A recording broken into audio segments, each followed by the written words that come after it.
ಹರೇ ಕೃಷ್ಣ. ಭಗವದ್ಗೀತೆ ಕಲಿಯುವ ಕಾರ್ಯಕ್ರಮಕ್ಕೆ ಎಲ್ಲರಿಗೂ ಸ್ವಾಗತ. ಅಧ್ಯಾಯ 2 ಗೀತೆಯ ಸಾರಾಂಶ. ಶ್ರೀ ರಾಧಾ ಗೋವಿಂದರ ಒಂದು ಆಶೀರ್ವಾದವನ್ನು ಬೇಡುತ್ತಾ, ಶ್ರೀಲ ಪ್ರಭುಪಾದರ ಆಶೀರ್ವಾದವನ್ನು ಬೇಡುತ್ತಾ ಇವತ್ತಿನ ತರಗತಿಯನ್ನು ಪ್ರಾರಂಭ ಮಾಡೋಣ. ಮೊದಲಿಗೆ ಪ್ರಾರ್ಥನೆಯನ್ನು ಮಾಡೋಣ. ಓಂ ಅಜ್ಞಾನತಿಮಿರಾಂಧಸ್ಯ ಜ್ಞಾನಾಂಜನಶಲಾಕಯ ಚಕ್ಷುರುನ್ಮಿಲಿತಂ ಯೇನ ತಸ್ಮೈ ಶ್ರೀ ಗುರವೇ ನಮಃ. श्री चैतन्य मनोभीष्टं स्थापितं येन भूतले स्वयं रूपकदा मह्यं ददाति स्वपदान्तिकं वन्देऽहं श्रीगुरो श्रीयुतपदकमलं श्रीगुरून् वैष्णवांश्च श्रीरूपं साग्रजातं सगणरघुनाथान्वितं तं सजीवम् साद्वैतं सावधूतं परिजनसहितं कृष्णचैतन्यदेवं श्रीराधाकृष्णपादान् सगणललिता श्रीविशाखान्वितांश्च। हे कृष्णा करुणा सिन्धु दीनबन्धो जगत्पते गोपेश गोपिका कान्ता राधा कान्ता नमोस्तुते।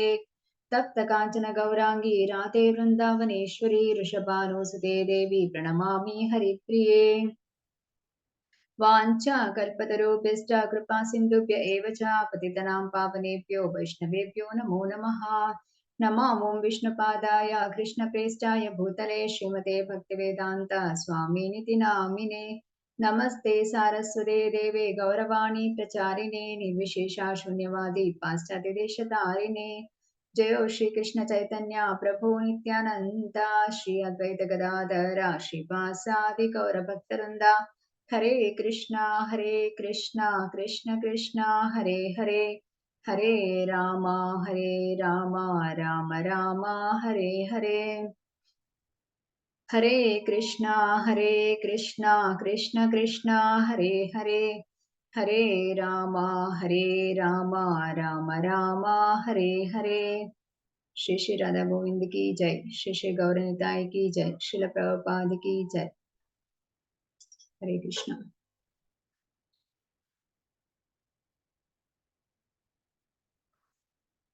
ಅಧ್ಯಾಯ 2ರಲ್ಲಿ ಅರ್ಜುನನ ಆಕ್ಷೇಪಣೆಗೆ ಕೃಷ್ಣನ ಪರಿಹಾರಗಳು. ಅರ್ಜುನ ಯಾಕೆ ಹೋರಾಡಲು ಬಯಸಲಿಲ್ಲ? ಕೃಷ್ಣ ಅವರನ್ನು ಸಂಬೋಧಿಸ್ತಾನೆ, ಕೃಷ್ಣ ಉತ್ತರವನ್ನು ನೀಡ್ತಾನೆ. ಸೊ ಇಲ್ಲಿ ಯುದ್ಧ ಮಾಡದಿರಲು ಅರ್ಜುನ ಹೇಳಿದ 5 ಕಾರಣಗಳೇನು? ಇದನ್ನು ನೀವು ಚಾಟ್ ನಲ್ಲಿ ನೀಡಬಹುದು ಉತ್ತರವನ್ನು. ಯುದ್ಧ ಮಾಡದಿರಲು ಅರ್ಜುನ ಹೇಳಿದ 5 ಕಾರಣಗಳು ಏನು?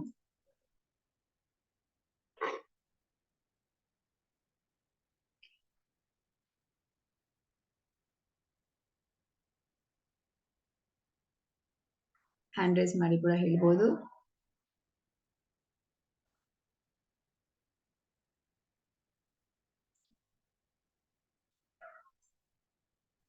ಹರೇ ಕೃಷ್ಣ. ಹರೇ ಕೃಷ್ಣ ಹೇಳಿ. ಫಸ್ಟ್ ಸಹಾನುಭೂತಿ ತೋರಿಸ್ತಾನೆ ಅರ್ಜುನ.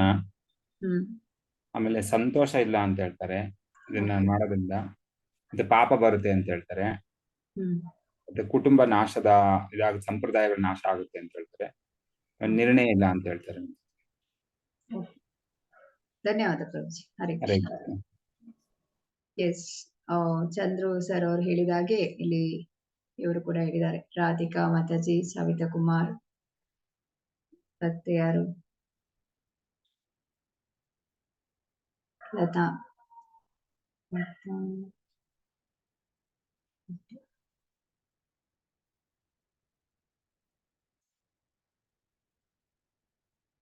ಇಲ್ಲಿ ಅರ್ಜುನನು ಯುದ್ಧ ಮಾಡದಿರಲು 5 ಕಾರಣಗಳನ್ನು ಹೇಳ್ತಾನೆ. ಸಹಾನುಭೂತಿ, ಇದು ನೀವು ಮೊದಲನೇ ಅಧ್ಯಾಯದ 28ರಿಂದ 30ನೇ ಶ್ಲೋಕದಲ್ಲಿ ನೋಡ್ಬೋದು. ಸಹಾನುಭೂತಿ ಅಂದ್ರೆ ಸ್ವಜನ ಮೋಹ, ಇವರನ್ನೆಲ್ಲ ಸಾಯಿಸ್ಬೇಕಲ್ಲ ಅಂತ ಒಂದು ಕಂಪ್ಯಾಷನ್, ಅನುಕಂಪ ಉಂಟಾಗ್ತಾ ಇರದೆ. ಇದಕ್ಕೆ ಉತ್ತರವನ್ನು ನೀಡ್ತಾನೆ ಕೃಷ್ಣ 2ನೇ ಅಧ್ಯಾಯದಲ್ಲಿ 11ನೇ ಶ್ಲೋಕದಿಂದ 30ನೇ ಶ್ಲೋಕದಲ್ಲಿ ನೋಡ್ಬೋದು. ಇಲ್ಲಿ ಕೀವರ್ಡ್ಸ್ ಏನಾಗಿರ್ತದೆ? ನಾವು ದೇಹವಲ್ಲ. ಮುಂದೆ 2ನೇದು ಸಂತೋಷವಿಲ್ಲ. ಇವರನ್ನೆಲ್ಲ ಬಂದು ಬಳಗದವರನ್ನೆಲ್ಲ ಸಾಯಿಸಿದ್ರೆ ಯಾರೊಂದಿಗೆ ನನ್ನ ಸಂತೋಷವನ್ನು ಹಂಚಿಕೊಳ್ಳಲಿ? ಹಾಗಾಗಿ ನನಗೆ ಸಂತೋಷವಿಲ್ಲ ನಾನು ಯುದ್ಧದಲ್ಲಿ ಗೆದ್ರೆ ಅಂತ ಹೇಳಿ ಅರ್ಜುನ ಹೇಳ್ತಾನೆ. ಅದಕ್ಕೆ ಭಗವಂತ ಉತ್ತರವನ್ನು ನೀಡ್ತಾನೆ 31ರಿಂದ 37ನೇ ಶ್ಲೋಕದಲ್ಲಿ ನೋಡ್ಬೋದು. ಸ್ವರ್ಗ ಅಥವಾ ರಾಜ್ಯ. ಪಾಪ ಚಟುವಟಿಕೆಗಳ ಭಯ 33ರಿಂದ 33ನೇ ಶ್ಲೋಕದಲ್ಲಿ. ನಂತರ 38ರಿಂದ 53ನೇ ಶ್ಲೋಕದಲ್ಲಿ ಭಕ್ತಿ ಚಟುವಟಿಕೆಯಲ್ಲಿ ಯಾವುದೇ ಪಾಪವಿರೋದಿಲ್ಲ ಅಂತ ಹೇಳಿ. ಕುಟುಂಬ ಸಂಪ್ರದಾಯದ ನಾಶ 45ರಿಂದ 46 ಶ್ಲೋಕ ಮತ್ತು 3ನೇ ಅಧ್ಯಾಯದ 24ನೇ ಶ್ಲೋಕದಲ್ಲಿ ಕೂಡ ಇದೆ ಇದಕ್ಕೆ ಉತ್ತರ. ವರ್ಣಶಂಕರರನ್ನು ತಡೆಯಲು ಆದರ್ಶಪ್ರಾಯರಾಗಿರಿ. ನಂತರ ನಿರ್ಣಯ, ಯಾವುದು ಡಿಸಿಷನ್ ತಗೊಳ್ಬೇಕು ಅಂತ ಗೊತ್ತಾಗ್ತಾ ಇಲ್ಲ ಕೃಷ್ಣ, ಅಂದ್ರೆ ಅವರಿಂದ ಸೋಲ್ಬೇಕಾ ಅಥವಾ ಅವರನ್ನು ಸೋಲಿಸ್ಬೇಕಾ ಅಂತ ಹೇಳಿ ಕೇಳುವಂಥದ್ದು. ಇದಕ್ಕೆ 41ನೆಯ ಒಂದು ಶ್ಲೋಕದಲ್ಲಿ ಉತ್ತರವನ್ನು ನೀಡಿದ್ದಾನೆ ಭಗವಂತ. ದೃಢ ನಿಶ್ಚಯದಿಂದ ಸ್ವಾಮಿಗೆ ಸೇವೆ ಮಾಡಿ. ನಾವು ಈಗ ಇದನ್ನು ವಿವರವಾಗಿ ತಿಳಿದುಕೊಳ್ಳೋಣ.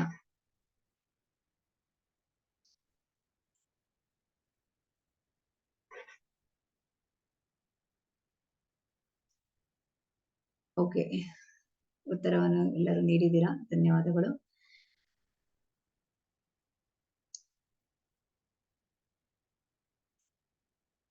ಈ ಅಧ್ಯಾಯ 1 ಮತ್ತು 2ರ ನಡುವಿನ ಸಂಪರ್ಕ ಇದನ್ನು ನಾವು ನೋಡುವುದಾದ್ರೆ, ಹಿಂದಿನ ಅಧ್ಯಾಯದಲ್ಲಿ ಅಂದ್ರೆ 1ನೇ ಅಧ್ಯಾಯದಲ್ಲಿ ಅರ್ಜುನನು ಯುದ್ಧ ಮಾಡಲು ಒಲವು ಹೊಂದಿಲ್ಲ ಎಂದು ಸಂಜಯನ ಮಾತನ್ನು ಕೇಳಿ ಧೃತರಾಷ್ಟ್ರನಿಗೆ ಪಾಂಡವರು ರಾಜ್ಯವನ್ನು ತ್ಯಜಿಸುತ್ತಾರೆ ಎಂದು ಸಂತೋಷವಾಗುತ್ತೆ. ಈ ಅಧ್ಯಾಯದಲ್ಲಿ ಸಂಜಯನು ತನ್ನ ಪುತ್ರರಿಗೆ ರಾಜ್ಯವನ್ನು ಕಳೆದುಕೊಳ್ಳದಿರುವ ಧೃತರಾಷ್ಟ್ರನ ಭರವಸೆಯನ್ನು ನೋಡಿ ಕೃಷ್ಣನು ಅರ್ಜುನನನ್ನು ಯುದ್ಧಕ್ಕೆ ಹೇಗೆ ಪ್ರೇರೇಪಿಸುತ್ತಾನೆ ಎಂಬುದನ್ನು ವಿವರಿಸಲು ಪ್ರಾರಂಭಿಸಿದನು. ಅಂದ್ರೆ ಸಂಜಯ ಧೃತರಾಷ್ಟ್ರನಿಗೆ ಮಂತ್ರಿ ಆಗಿದ್ರು ಕೂಡ, ಸಾರಥಿ ಆಗಿದ್ರು ಕೂಡ ಇಲ್ಲಿ ಹೇಳ್ತಾನೆ ಏನಂತ ಹೇಳಿ, ಹೇಗೆ ಕೃಷ್ಣ ಅರ್ಜುನನನ್ನು ಯುದ್ಧಕ್ಕೆ ಪ್ರೇರೇಪಿಸ್ತಾನೆ ಅಂತ ಹೇಳಿ ಹೇಗೆ ಪ್ರೇರೇಪಿಸ್ತಾನೆ ಅಂತನ ವಿವರಿಸಲು ಪ್ರಾರಂಭಿಸ್ತಾನೆ. 1ನೇ ಅಧ್ಯಾಯದಲ್ಲಿ ಧೃತರಾಷ್ಟ್ರನಿಗೆ ಸಂತೋಷ ಆಗುತ್ತೆ, ಇನ್ನು ಅರ್ಜುನ ಯುದ್ಧ ಮಾಡೋದಿಲ್ಲ ಅಂತ ಹೇಳಿ. ಆದ್ರೆ 2ನೇ ಅಧ್ಯಾಯದಲ್ಲಿ ಯುದ್ಧ ಮಾಡ್ತಾನೆ ಅರ್ಜುನ. ಕೃಷ್ಣ ಯಾವ ರೀತಿಯಾಗಿ ಅವನಿಗೆ ಎನ್ಕರೇಜ್ ಮಾಡ್ತಾನೆ ಅಂತ ನಾವು ನೋಡ್ಬೋದು. ಅರ್ಜುನನನ್ನು ತನ್ನ ಸ್ವಂತ ಗುರು ಮತ್ತು ಪಿತಾಮಹನೊಂದಿಗೆ ಯುದ್ಧ ಮಾಡಲು ಹೇಳಲಾಯಿತು. ಇತಿಹಾಸದಲ್ಲಿ ಯಾರಾದರೂ ಇಂತಹ ತ್ಯಾಗ ಮಾಡಿದ್ದಾರೆಯೇ? ಇದನ್ನು ನೀವು ಚಾಟ್ ನಲ್ಲಿ ನೀಡಬಹುದು, ಉತ್ತರವನ್ನು ಅಡ್ರೆಸ್ ಮಾಡಿ ಕೂಡ ಹೇಳ್ಬೋದು. ಈಗ ಅರ್ಜುನನಿಗೆ ಏನು ಹೇಳಿದ್ದಾರೆ? ತನ್ನ ಸ್ವಂತ ಗುರು ಮತ್ತು ಪಿತಾಮಹ ಯಾರು, ದ್ರೋಣಾಚಾರ್ಯರು, ಭೀಷ್ಮಾಚಾರ್ಯರು, ಇವರ ಜೊತೆ ಯುದ್ಧ ಮಾಡ್ಬೇಕು ಅಂತ ಹೇಳಲಾಗಿದೆ. ಹೀಗೆ ಈ ರೀತಿಯಾಗಿ ಇತಿಹಾಸದಲ್ಲಿ ಯಾರಾದ್ರೂ ಇಂತಹ ತ್ಯಾಗ ಮಾಡಿದ್ದಾರಾ?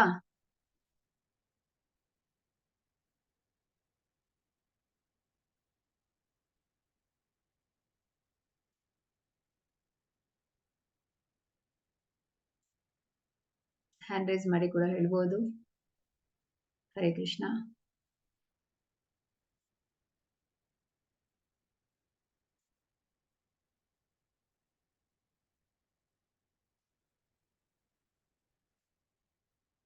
Very good. ದಿವ್ಯಾ ಅವರು ಹೇಳಿದ್ದಾರೆ ಪ್ರಹ್ಲಾದ ತನ್ನ ತಂದೆಯ ವಿರುದ್ಧ ಹೋಗುವಂಥದ್ದು. ಯಾಕೆಂತ ಹೇಳಿದ್ರೆ ಪ್ರಹ್ಲಾದ ಹರಿ ನಾಮ ಸ್ಮರಣೆಯನ್ನು ಸದಾ ಮಾಡ್ತಿರ್ತಾನೆ, ಆದ್ರೆ ಹಿರಣ್ಯಕಶಿಪು ಹರಿದ್ವೇಷಿ ಆಗಿರ್ತಾನೆ. ನಂತರ ಪಲ್ಲವಿ ಅವರು ಹೇಳುವಂಥದ್ದು, ಇಲ್ಲಿ ಕೃಷ್ಣ ಹೇಳುತ್ತಿರುವುದರಿಂದ ಯುದ್ಧವನ್ನ ಮಾಡಬೇಕು. ಎಸ್, ಇದು ಕರೆಕ್ಟ್. ಇತಿಹಾಸದಲ್ಲಿ ಈ ರೀತಿಯಾದ ಉದಾಹರಣೆಗಳಿದೆಯೇ ಅಂತ ಇಲ್ಲಿ ಪ್ರಶ್ನೆ ಬಂದಿದೆ, ನೋಡೋಣ. ಕೃಷ್ಣನಿಗಾಗಿ ತ್ಯಾಗ, ಇದು ತಂದೆ ಮಗ ಈಗಾಗ್ಲೇ ದಿವ್ಯಾ ಅವರು ಹೇಳಿದಾಗೆ ಹಿರಣ್ಯಕಶಿಪುವಿನ ವಿರುದ್ಧ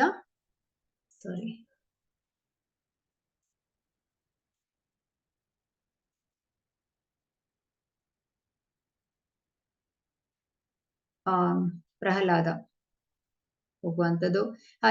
ಹರಿಯಾಶ್ವಸ್ ಮತ್ತು ಬಹುಲಾಶ್ವಸ್ ಅಂತೇಳಿ. ನಂತರ ಚತುಷ್ಕುಮಾರರು, ಇವರು ಬ್ರಹ್ಮನ ಮಕ್ಕಳಾಗಿರ್ತಾರೆ, ಹಾಗೆ ಬ್ರಹ್ಮನ ವಿರುದ್ಧ ಹೋಗುವಂಥದ್ದು ಅಂತ ಹೇಳಿದ್ರೆ ಅವರು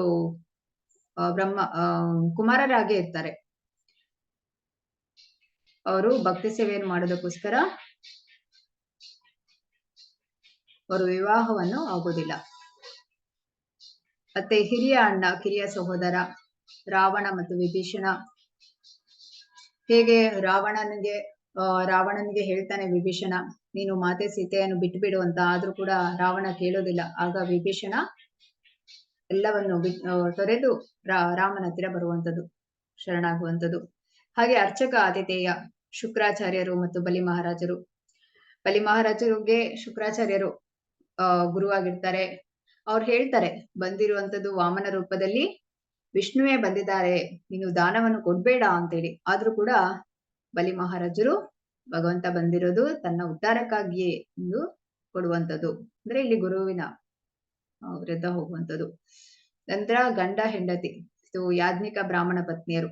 ಇಲ್ಲಿ ಕೃಷ್ಣ ಬಲರಾಮರು ಯಾಜ್ಞಿಕ ಬ್ರಾಹ್ಮಣರು ಒಂದು ಯಜ್ಞವನ್ನು ಮಾಡ್ತಾ ಇರ್ತಾರೆ. ಅಲ್ಲಿಗೆ ಕೃಷ್ಣ ಬಲರಾಮರು ಹೋಗ್ತಾರೆ. ಆಗ ಅವರು ಹೇಳ್ತಾರೆ, ಈ ಹಸಿವಾಗ್ತಾ ಇದೆ ಅಂತೇಳಿ. ಆವಾಗ ಅವ್ರು ಹೇಳ್ತಾರೆ, ಈ ಯಜ್ಞವು ಇದು ಪೂರ್ಣ ಆಗ್ಲಿಲ್ಲ ಇನ್ನು ಕೂಡ ಅಂತ ಹೇಳಿ. ಆದ್ರೆ ಅವರ ಪತ್ನಿಯರು ಅವರಿಗೆ ಆ ಊಟವನ್ನು ಕೊಡುವಂಥದ್ದು. ಈ ರೀತಿಯಾಗಿ ಅವರಿಗೆ ಗೊತ್ತಾಗ್ತದೆ ಭಗವಂತ. ಕುಟುಂಬ, ಇದರಲ್ಲಿ ಭರತ ಮಹಾರಾಜ ಬಹಳ ಒಂದು ಸಣ್ಣ ಏಜಲ್ಲಿನೇ ಅವರು ಆ ಕುಟುಂಬವನ್ನು ತೊರೆದು ಅವರು ಕಾಡಿಗೆ ಹೋಗುವಂಥದ್ದು. ಅಲ್ಲಿ ಅವರು ತಪಸ್ಸನ್ನು ಮಾಡುವಂಥದ್ದು. ರಘುನಾಥ ದಾಸ ಗೋಸ್ವಾಮಿ, ಭಗವಾನ್ ಚೈತನ್ಯ ಮಹಾಪ್ರಭು, ಲಕ್ಷ್ಮಣ, ಹಾಗೆ ಪ್ರಭುಪಾದರು, ಈ ರೀತಿಯಾಗಿ ನೋಡ್ಬೋದು. ಹಾಗೆ ಇಲ್ಲಿ ಚೈತನ್ಯ ಮಹಾಪ್ರಭುಗಳು ಹೇಳುವಂಥದ್ದು ಹೇಗೆ ಅಂತ ಹೇಳಿದ್ರೆ, ಸ್ಥಾನೇ ಸ್ಥಿತ wherever you are you chant ಅಂತೇಳಿ ಹೇಳಿದ್ರೆ, ನಾವು ಗೃಹಸ್ಥರಾಗಿ ಇದ್ದುಕೊಂಡು ಮನೆಯಲ್ಲಿ ಇದ್ದುಕೊಂಡೇ ನಾವು ಈ ಒಂದು ಭಗವಂತನ ಭಕ್ತಿ ಸೇವೆಯಲ್ಲಿ ನಮ್ಮನ್ನು ನಾವು ತೊಡಗಿಸ್ಕೊಳ್ಬೇಕು. ಅಂದ್ರೆ ಜಪ ಮಾಡುವಂಥದ್ದು, ಕ್ಲಾಸ್ ಕೇಳುವಂಥದ್ದು, ಇದನ್ನೆಲ್ಲ ಮಾಡ್ತಾ ಬರ್ಬೇಕು ಅಂತ ಹೇಳಲಾಗ್ತದೆ. ನಾವೆಲ್ಲವನ್ನು ಬಿಟ್ಟು ಕಾಡಿಗೆ ಹೋಗ್ಬೇಕಾಗಿಲ್ಲ, ಇದನ್ನ ನಾವು ತಿಳಿಬೇಕು.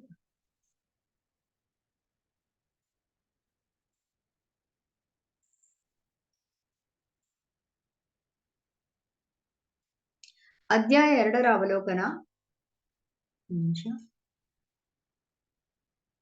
ಎಸ್ ವಿಕ್ರಮ್ ಅವರು ವಾಲಿಗ್ ಸುಗ್ರೀವ ಅಂತ ಕೂಡ ಹೇಳ್ತಾ ಇದ್ದಾರೆ. ಹೌದು, ಸುಗ್ರೀವ ಹೋಗುವಂಥದ್ದು ಭಗವಂತನ ಹತ್ತಿರ ವಾಲಿಯ ವಿರುದ್ಧ. ಓಕೆ,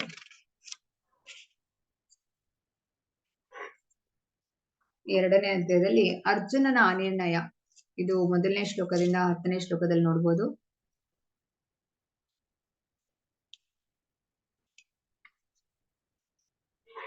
ಅರ್ಜುನನ ನಿರ್ಧಾರ.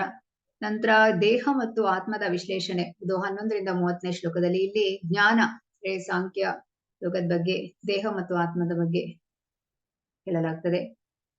ನಂತರ ನಿಗದಿತ ಕರ್ತವ್ಯಗಳನ್ನು ನಿರ್ವಹಿಸುವುದು 31ರಿಂದ 37ನೇ ಶ್ಲೋಕದಲ್ಲಿ.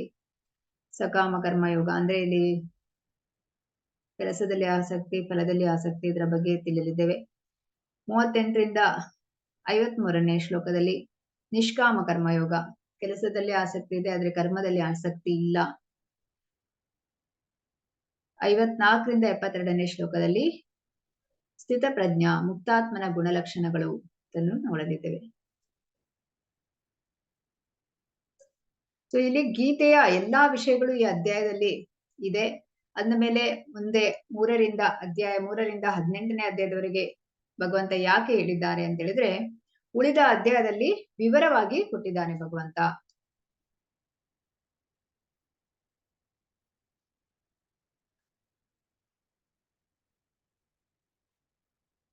ಶಿಲ ಪ್ರಭುಪಾದ ಕಿ ಜೈ. ಕಾರ್ಪಣ್ಯ ದೋಷೋಪಹತ ಸ್ವಭಾವಃ ಪೃಚ್ಛಾಮಿ ತ್ವಾಂ ಧರ್ಮ ಸಮ್ಮೂಢ ಚೇತಾಃ ಯಚ್ಛ್ರೇಯಸ್ಯಾನಿಶ್ಚಿತಂ ಬ್ರೂಹಿ ತನ್ಮೇ ಶಿಷ್ಯಸ್ತೇಹಂ ಶಾದಿ ಮಾಂ ತ್ವಾಂ ಪ್ರಪನ್ನಂ.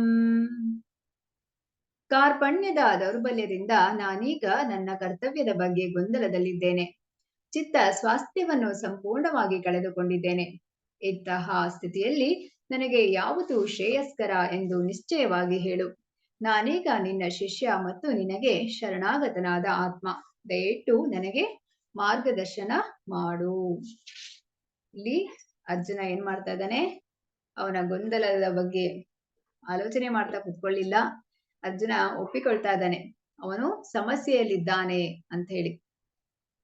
ಇಲ್ಲಿ ತನಕ ಇಲ್ಲಿ ಕೃಷ್ಣ ಅರ್ಜುನನ ಗೆಳೆಯನಾಗಿದ್ದ, ಇಲ್ಲಿ ಕೃಷ್ಣನಿಗೆ ಶರಣಾಗ್ತಾ ಇದ್ದಾನೆ, ಇನ್ನು ಕೃಷ್ಣನನ್ನು ಗುರುವಾಗಿ ಸ್ವೀಕರಿಸ್ತಾ ಇದ್ದಾನೆ. ಇಲ್ಲಿ ಭಗವಂತನಿಗೆ ಶರಣಾಗಿದ್ದಾನೆ. ಅಂದ್ರೆ ಇಲ್ಲಿ ರಸಗಳಲ್ಲಿ 5 ರಸ ಇರ್ತದೆ. ಯಾವ್ದಂತ ಹೇಳಿದ್ರೆ ಶಾಂತರಸ, ದಾಸ್ಯರಸ, ಸಾಕ್ಯರಸ, ವಾತ್ಸಲ್ಯ ರಸ, ಮಾಧುರ್ಯ ರಸ. ಇಲ್ಲಿ ಶಾಂತರಸ ಅಂತ ಹೇಳಿದ್ರೆ ಈ ನವಿಲು, ಹಸು, ಇದು ಶಾಂತವಾಗಿ ಭಗವಂತನ ಸೇವೆ ಮಾಡುವಂಥದ್ದು. ದಾಸ್ಯರಸ ಅಂತ ಹೇಳಿದ್ರೆ ಹನುಮಾನ್ ರೀತಿಯಲ್ಲಿ ಆ ಒಂದು ದಾಸನಾಗಿ ಸೇವೆ ಮಾಡುವಂಥದ್ದು. ನಂತರ ಸಾಕ್ಯರಸ, ಗೆಳೆಯನಾಗಿ. ವಾತ್ಸಲ್ಯ ರಸ, ಯಶೋಧ ಮಾತೆ, ನಂದ ಮಹಾರಾಜರು, ಆ ವಾತ್ಸಲ್ಯದಿಂದ ಭಗವಂತನ ಸೇವೆ ಮಾಡುವಂಥದ್ದು. ಮಾಧುರ್ಯ ರಸ, ಗೋಪಿಕೆಯರು, ರಾಧಾರಾಣಿ, ಈ ರೀತಿಯಾಗಿ ಒಂದು ಪ್ರೇಮದಲ್ಲಿ ಸೇವೆ ಮಾಡುವಂಥದ್ದು. ಈ ರೀತಿಯಾಗಿ ರಸಗಳು ಇದರಲ್ಲಿ ಇಲ್ಲಿ ಸಾಕ್ಯ ರಸದಿಂದ ದಾಸ್ಯ ರಸಕ್ಕೆ ಬರ್ತಾನೆ ಅರ್ಜುನ.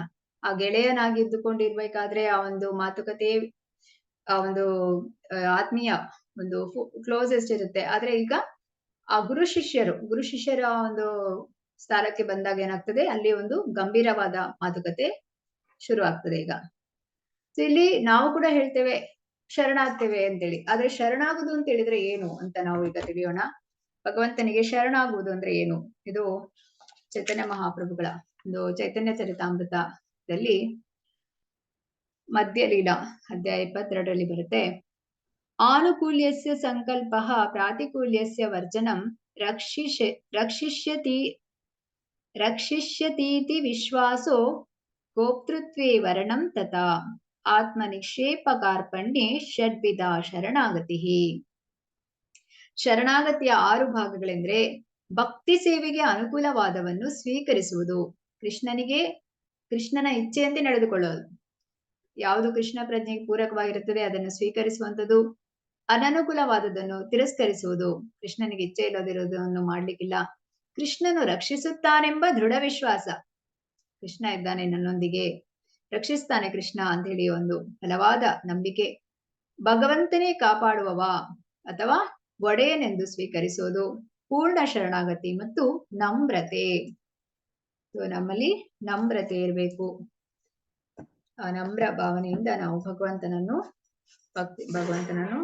ಸ್ಮರಣೆ ಮಾಡ್ಬೇಕು, ಒಂದು ಭಕ್ತಿ ಸೇವೆಯಲ್ಲಿ ತೊಡಗಿಸ್ಕೊಳ್ಬೇಕು. ಈ ರೀತಿಯಾಗಿ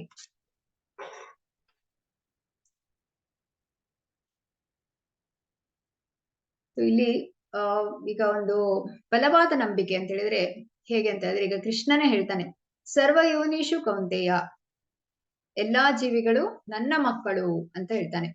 ಈಗ ಹೇಗೆ ಉದಾಹರಣೆಗೆ ಒಬ್ಬ ತಂದೆಗೆ 10 ಮಕ್ಕಳಿದ್ರು ಕೂಡ ಅವನು ಏನ್ ಮಾಡ್ತಾನೆ, ಎಲ್ಲಾ ಮಕ್ಕಳಿಗೆ ಸಮಾನವಾಗಿ ಊಟವನ್ನು ಕೊಡ್ತಾನೆ, ಒಂದು ಮಗುವನ್ನು ಬಿಟ್ಟು ಆ ರೀತಿಯಾಗಿ ಮಾಡೋದಿಲ್ಲ. ಅದೇ ರೀತಿ ಭಗವಂತ ಏನ್ ಮಾಡ್ತಾನೆ, ಎಲ್ಲರನ್ನು ಸಮಾನವಾಗಿ ಕಾಪಾಡ್ತಾನೆ.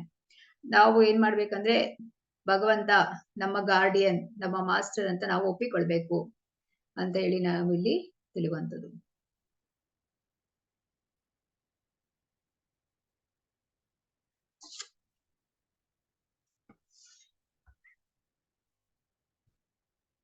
ಅಂದ್ರೆ ಇಲ್ಲಿ ಅರ್ಜುನನಿಗೆ ಹೇಗೆ ಅಂತ ಹೇಳಿದ್ರೆ, ಅವನಿಗೆ ಗೊಂದಲದ ಬಗ್ಗೆ ಅವನಿಗೆ ಗೊತ್ತಾಯ್ತು. ಹಾಗೆ ಈಗ ಬದುಕಿನ ಗೊಂದಲಗಳನ್ನು ಪರಿಹಾರ ಮಾಡಿಕೊಳ್ಳಲು ನಾವು ಏನ್ ಮಾಡ್ಬೇಕಂದ್ರೆ ಒಂದು ಅಧಿಕೃತ ಗುರುವಿನ ಬಳಿಗೆ ಹೋಗ್ಬೇಕು.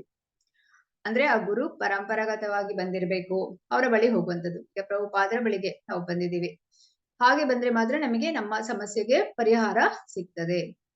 ಈಗ ಯಾರು ಈ ಗೊಂದಲಗಳಲ್ಲಿ ಇರ್ತಾರೆ, ಆ ಮನುಷ್ಯ ಯಾರು ಅಂತ ಹೇಳಿದ್ರೆ, ಅವನಿಗೆ ಯಾರು ಈ ಬದುಕಿನ ಸಮಸ್ಯೆಗಳನ್ನು ಅರ್ಥ ಮಾಡಿಕೊಳ್ಳೋದಿಲ್ಲ, ಅವನು ಗೊಂದಲದಲ್ಲಿದ್ದಾನೆ ಅಂತ ಹೇಳಲಾಗ್ತದೆ. ಇಲ್ಲಿ ಅರ್ಜುನನಿಗೆ ಏನಾಗ್ತದೆ, ಸ್ವಜನ ಮೋಹ, ತನ್ನವರನ್ನು ಈ ರೀತಿಯಾಗಿ ಸಾವಿನಿಂದ ರಕ್ಷಣೆ ಮಾಡ್ಲಿಕ್ಕೆ ಆಗ್ತಾ ಇಲ್ಲಲ್ಲ ಅಂತ ಆ ರೀತಿಯಾದ ಒಂದು ಗೊಂದಲಕ್ಕೆ ಅವನು ಕಾರಣನಾಗಿದ್ದಾನೆ. ಅವನು ಅದನ್ನು ಅರ್ಥ ಮಾಡಿಕೊಂಡಿದ್ದಾನೆ. ಅವನಿಗೆ ತಿಳಿದಿದೆ, ಯುದ್ಧ ಮಾಡುವುದು ನನ್ನ ಕರ್ತವ್ಯ, ಈ ಕರ್ತವ್ಯವು ನನಗಾಗಿ ಕಾಯ್ತಿದೆ. ಆದ್ರೆ ಏನಾಗುತ್ತೆ, ಅವನಿಗೆ ತನ್ನ ಕೃಪಣತೆಯ ದೋಷದಿಂದ, ಇಲ್ಲಿ ಕೃಪಣತೆ, ಕಾರ್ಪಣ್ಯ, ಕೃಪಣತೆ ಅಂತ ಹೇಳಿದ್ರೆ ಈಗ ಕುಟುಂಬದ ಒಂದು ವ್ಯಾಮೋಹ, ಅತಿಯಾದ ಮೋಹ ಇಟ್ಟುಕೊಳ್ಳುವಂಥದ್ದು, ಬದುಕಿನ ಐಹಿಕ ಕಲ್ಪನೆಗಳನ್ನು ಇಟ್ಟುಕೊಂಡಿರ್ತಾರೆ. ಕೃಪಣನು ಏನು ಭಾವಿಸ್ತಾನೆ ಅಂತ ಹೇಳಿದ್ರೆ, ತನ್ನ ಕುಟುಂಬದ ಸದಸ್ಯನನ್ನು ಸಾವಿನಿಂದ ನಾನು ರಕ್ಷಿಸಬಲ್ಲೆ ಅಂತ ಭಾವಿಸ್ತಾನೆ. ಕೃಪಣತೆಯ ದೋಷದಿಂದ ಏನಾಗ್ತದೆ, ಅವನಿಗೆ ತನ್ನ ಕರ್ತವ್ಯವನ್ನು ಪಾಲಿಸೋದು ಸಾಧ್ಯವಾಗ್ತಿಲ್ಲ. ಆದ್ರಿಂದ ಅವನು ಪರಮ ಗುರುವಾದ ಕೃಷ್ಣನನ್ನು ಕೇಳಿಕೊಳ್ತಾ ಇದ್ದಾನೆ, ನನಗೆ ಪರಿಹಾರವನ್ನು ಕೊಡಿ ಅಂತೇಳಿ. ಸೊ ಇಲ್ಲಿ ಕೃಷ್ಣನು ಭಗವದ್ಗೀತೆಯ ವಿಜ್ಞಾನದ ಮೂಲ ಗುರು ಮತ್ತು ಗೀತೆಯನ್ನು ಅರ್ಥ ಮಾಡಿಕೊಂಡ ಮೊದಲ ಶಿಷ್ಯ ಅರ್ಜುನ.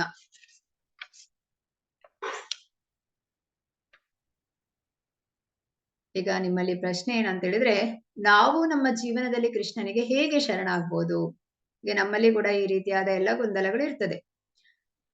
ಏನ್ ಮಾಡ್ತೇವೆ ನಾವು ಈ ಒಂದು ಸಮಸ್ಯೆ ಬಂದಾಗ? ಯಾವ ರೀತಿಯಾಗಿ ಶರಣಾಗುವಂಥದ್ದು? ಇದನ್ನು ನೀವು ಚಾಟ್ ನಲ್ಲಿ ಹಾಕ್ಬೋದು, ಉತ್ತರವನ್ನು ಹ್ಯಾಂಡ್ ರೈಸ್ ಮಾಡಿ ಕೂಡ ಹೇಳ್ಬೋದು.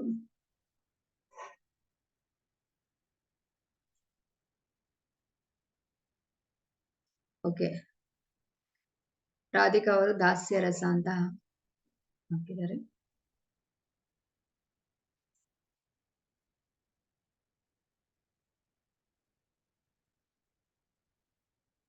ಇಲ್ಲಿ ಗಜೇಂದ್ರನು ಭಗವಂತನಿಗೆ ಶರಣಾಗುವಂಥದ್ದು, ನಂತರ ಬ್ರಹ್ಮನು ಭಗವಂತನಿಗೆ ಶರಣಾಗುವಂಥದ್ದು, ಹಾಗೆ ಪ್ರಹ್ಲಾದ ನರಸಿಂಹ ದೇವರಿಗೆ ಶರಣಾಗುವಂಥದ್ದು, ಹನುಮಾನ್ ರಾಮನಿಗೆ ಶರಣಾಗುವುದನ್ನು ನೋಡ್ಬೋದು.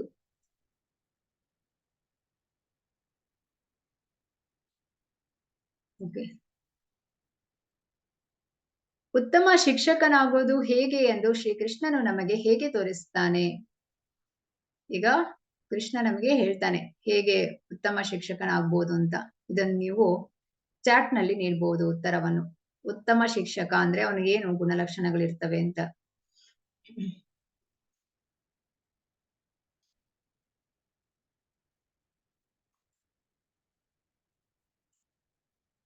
ಹರೇ ಕೃಷ್ಣ. ಹ್ಯಾಂಡ್ ರೈಸ್ ಮಾಡಿದ್ರಿ ಚಂದ್ರು ಅವರೇ. ಹರೇ ಕೃಷ್ಣ ಮಾತಾಜಿ. ಹರೇ ಕೃಷ್ಣ. ಗುರುಗಳಿಗೆ ಶರಣಾಗ್ಬೇಕು, ಅವ್ರಿಗೆ ಸೇವೆ ಮಾಡ್ಬೇಕು, ಆಮೇಲೆ ಅವ್ರ ಪ್ರಶ್ನೆ ಕೇಳ್ಬೇಕು ಮಾತಾಜಿ. ಓಕೆ, ಅದು ಯಾರು? ಶಿಷ್ಯನಾದವನು. ಇಲ್ಲಿ ಉತ್ತಮ ಶಿಕ್ಷಕ ಅವನಂದ್ರೆ ಹೇಗೆ? ಗುರುಗಳದ? ಸಾರಿ,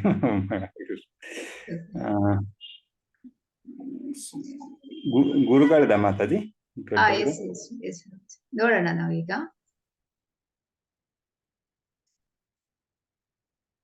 ನಂಬಿಕೆ ಭಕ್ತಿಯಲ್ಲಿ ಕೃಷ್ಣನಿಗೆ ಶರಣಾಗುವುದು. ಓಕೆ. ತಮೋವಾಚ ಹೃಷಿಕೇಶಃ ಪ್ರಹಸನ್ನಿವ ಭಾರತ ಸೇನಯೋರುಭಯೋರ್ಮಧ್ಯೆ ವಿಷೀದಂತಾಮಿದಂ ವಚಃ.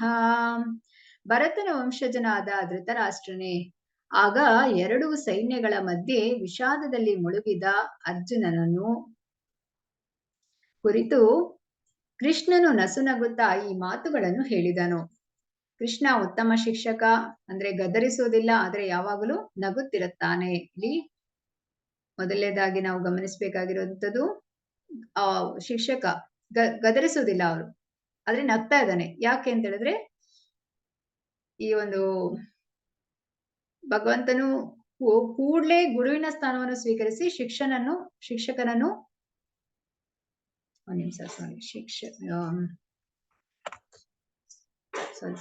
ಇಲ್ಲಿ ಸ್ನೇಹಿತನು ಶಿಷ್ಯನಾಗಲು ತೀರ್ಮಾನಿಸಿದ ಅಂತ ಹೇಳಿ ಕೃಷ್ಣನು ನಗ್ತಾ ಇದ್ದಾನೆ.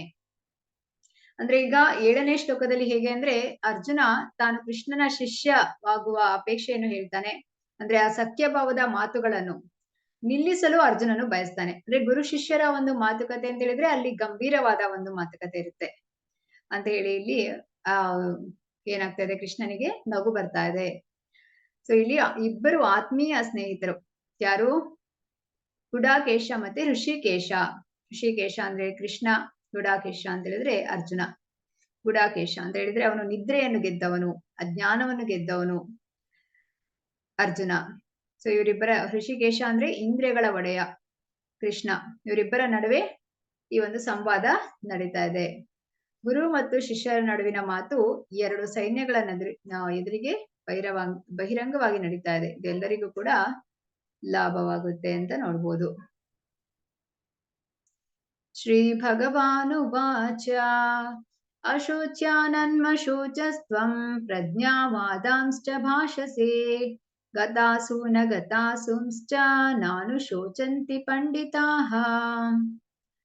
ದೇವೋತ್ತಮ ಪರಮಪುರುಷನು ಹೀಗೆ ಹೇಳಿದನು, ನೀನು ವಿದ್ವಾಂಸರಂತೆ ಮಾತುಗಳನ್ನಾಡುತ್ತಿದ್ದೀಯೆ, ಆದರೆ ಶೋಕಕ್ಕೆ ಯೋಗ್ಯರಲ್ಲದವರನ್ನು ಕುರಿತು ಶೋಕಿಸುತ್ತಿದ್ದೀಯೆ.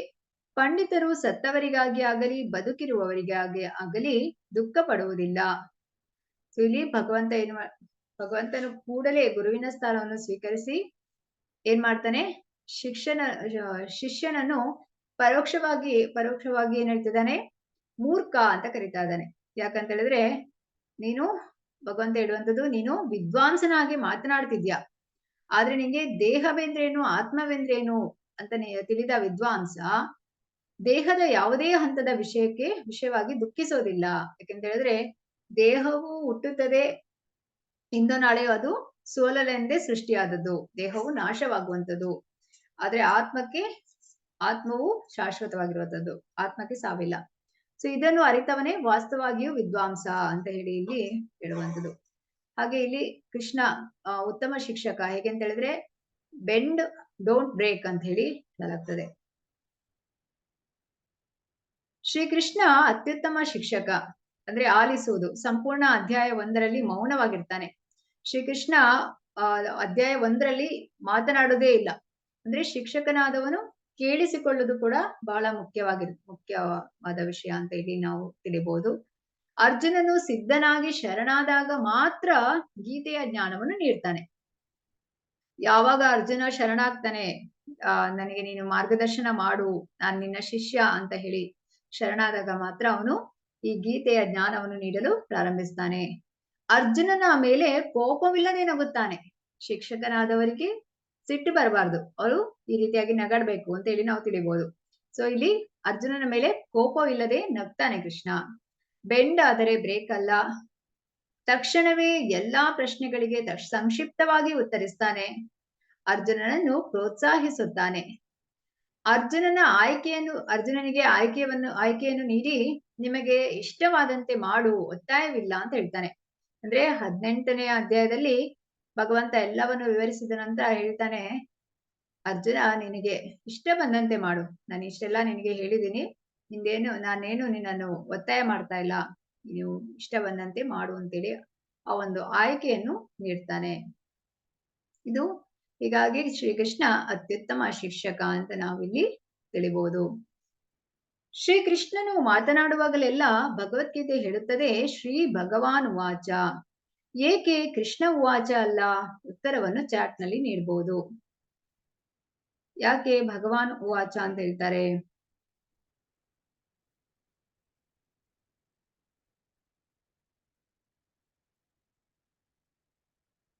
ಆಡಿಯೋ ಕ್ಲಿಯರ್ ಇದೆ ಅಲ್ಲ? ಹೌದು ಮಾತಾಜಿ, ಕ್ಲಿಯರ್ ಇದೆ. ಹರೇ ಕೃಷ್ಣ. ದೇವತಮ ಪರಮ ಪುರುಷ ಶ್ರೀಕೃಷ್ಣ ಪರಮಾತ್ಮ ಅಂದ್ರೆ ಎಲ್ಲಾ ದೇವರಿಗೂ ಉತ್ತಮ ದೇವ್ರು. ಅದಕ್ಕೋಸ್ಕರ ಭಗವಾನ್ ವಾಚ ಅಂತ ಅಲ್ಲೇ ಕನ್ಸಿಡರ್ ಮಾಡ್ತಾರೆ, ಕೃಷ್ಣ ಅಂತ ಮೆನ್ಷನ್ ಮಾಡೋದು. ಹರೇ ಕೃಷ್ಣ.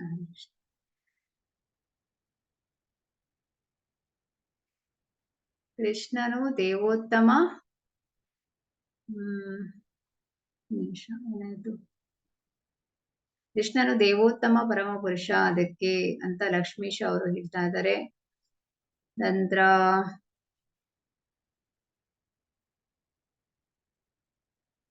ಶ್ರೀಕೃಷ್ಣ ಸಾಕ್ಷಾತ್ ಭಗವಾನ್ ಆಗಿದ್ದಾನೆ. ಕೃಷ್ಣಂ ವಂದೇ ಜಗದ್ಗುರು ಕೃಷ್ಣ ಭಗವತ್. ಓಕೆ, ಈಗ ನೋಡೋಣ ನಾವು ಏನು ಅಂತ ಹೇಳಿ.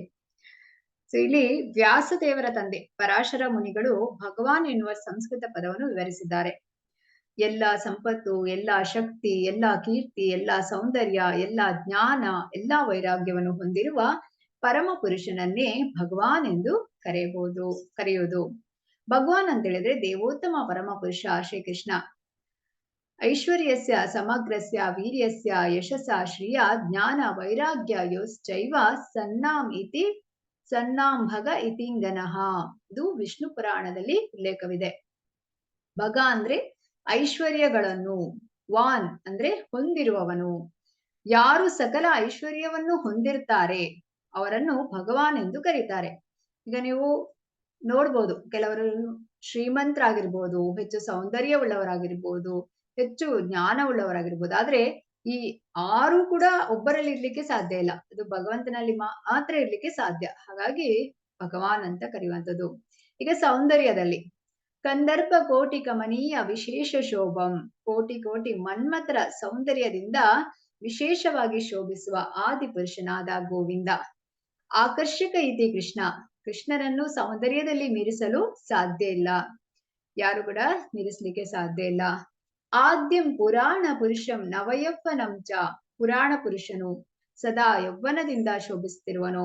ನೀವು ಎಲ್ಲಿ ಕೂಡ ಏಜ್ ಆಗಿರುವ ಕೃಷ್ಣನ ಫೋಟೋವನ್ನು ನೋಡ್ಲಿಕ್ಕೆ ಸಾಧ್ಯ ಇಲ್ಲ. ಕುರುಕ್ಷೇತ್ರ ಯುದ್ಧದಲ್ಲಿ ಅರ್ಜುನ ಮತ್ತೆ ಕೃಷ್ಣ ಸಮಾನ ವಯಸ್ಕರಾಗಿರ್ತಾರೆ, ಒಂದು 70 ವರ್ಷ ಅಂತಿದ್ರೆ. ಆದ್ರೆ ಕೃಷ್ಣ 16 ವರ್ಷದ ಯುವಕನಂತೆ ಕಾಣ್ತಾ ಇದ್ರು. ಹಾಗೆ ಇಲ್ಲಿ ನಾವು ನೋಡ್ಬೋದು, ಕೃಷ್ಣನಷ್ಟು ಸುಂದರವಾಗಿರೋರು ಯಾರು ಸಾಧ್ಯ ಇಲ್ಲ, ಯಾರು ಇಲ್ಲ, ಸುಂದರವಾಗಿರೋರು ಯಾರು ಇಲ್ಲ. ಇನ್ನು ಜ್ಞಾನ, ಭಗವದ್ಗೀತೆಯನ್ನು ಲಕ್ಷಾಂತರ ವರ್ಷಗಳ ಹಿಂದೆ ಸೂರ್ಯದೇವನಿಗೆ, ವಿವಸ್ವಾನನಿಗೆ ಭಗವಂತ ತಿಳಿಸಿರ್ತಾನೆ.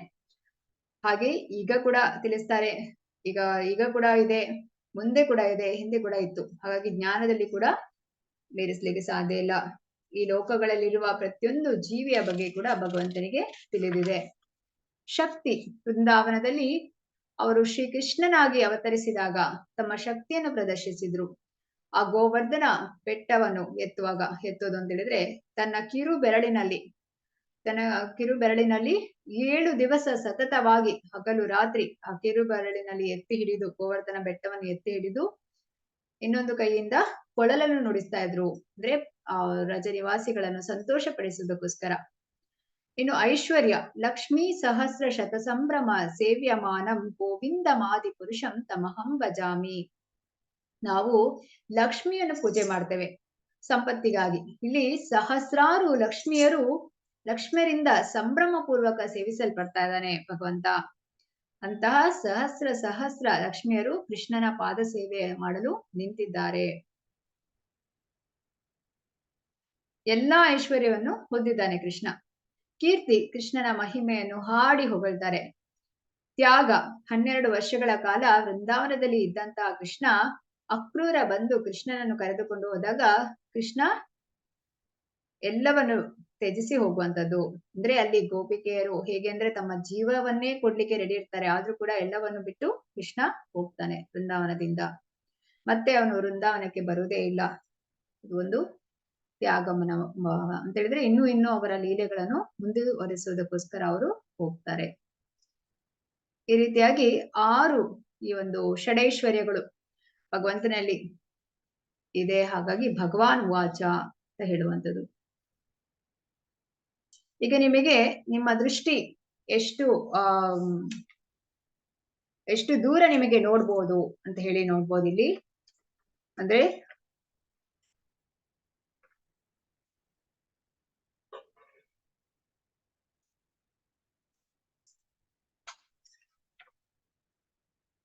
ನಿಮ್ಮ ದೃಷ್ಟಿ ನಿಷ್ಪಾಪವಾಗಿ ಪರಿಪೂರ್ಣವಾಗಿದ್ದಾಗ, ಪರಿಪೂರ್ಣ ಅಲ್ಲ, ಯಾಕೆಂದ್ರೆ ನಮಗೆ ಒಂದಿಷ್ಟು ದೂರ ಅಷ್ಟೇ ನೋಡ್ಲಿಕ್ಕೆ ಆಗ್ತದೆ. ಅದರಿಂದ ಆಚೆ ಏನಿದೆ ಅಂತ ನೋಡ್ಲಿಕ್ಕೆ ಆಗೋದಿಲ್ಲ. ನಮಗೆ ಸೂರ್ಯ ಚಂದ್ರರ ಬೆಳಕಿಲ್ಲದೆ ನೋಡ್ಲಿಕ್ಕೆ ಆಗೋದಿಲ್ಲ, ನಾವು ಕತ್ತಲೆಯಲ್ಲಿರ್ಬೇಕು. ಹಾಗೆ ಇಲ್ಲಿ ಹತ್ತಿರದಲ್ಲಿ ಹೋಗಿ ನೋಡಿದಾಗ ಅಲ್ಲಿ ಒಂದು ಮರ ಕಾಣಿಸ್ತದೆ. ನಂತರ ಇನ್ನೂ ಹತ್ತಿರ ಹೋದಾಗ ಏನ್ ಕಾಣಿಸುತ್ತೆ?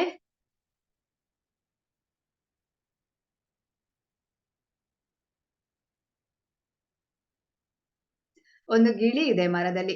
ಆ ಗಿಳಿ ಹಣ್ಣನ್ನು ತಿಂತಾ ಇದೆ. ಇದು ಕಾಣಿಸುತ್ತೆ ಹತ್ತಿರ ಹೋದಾಗ ಮಾತ್ರ. ನಮಗೆ ಇಲ್ಲಿ ನಾವು ತಿಳಿಬೇಕೇನಂತ ಹೇಳಿದ್ರೆ, ನಮಗೆ ನಾವು ಎಷ್ಟು ನೋಡ್ತೇವೆ ಅದೇ ಫೈನಲ್ ಅಲ್ಲ, ಅದರಿಂದ ಆಚೆ ಕೂಡ ಇದೆ, ಬಟ್ ನಮಗೆ ಕಾಣಿಸೋದಿಲ್ಲ ಅಷ್ಟೇ. ಸೊ ಪ್ರಭುಪಾದರ ಬಳಿ ಒಬ್ಬ ಬಂದು ಕೇಳ್ತಾನೆ, ಅಂದ್ರೆ ಪಾಶ್ಚಾತ್ಯ ದೇಶದಲ್ಲಿ ಹಾಗೆ ಯುವ ಜನತೆ ಅವರು ಯಾವುದೇ ಹಿಂಜರಿಕೆ ಇಲ್ಲದೆ ಪ್ರಶ್ನೆಯನ್ನು ಮಾಡ್ತಾರೆ.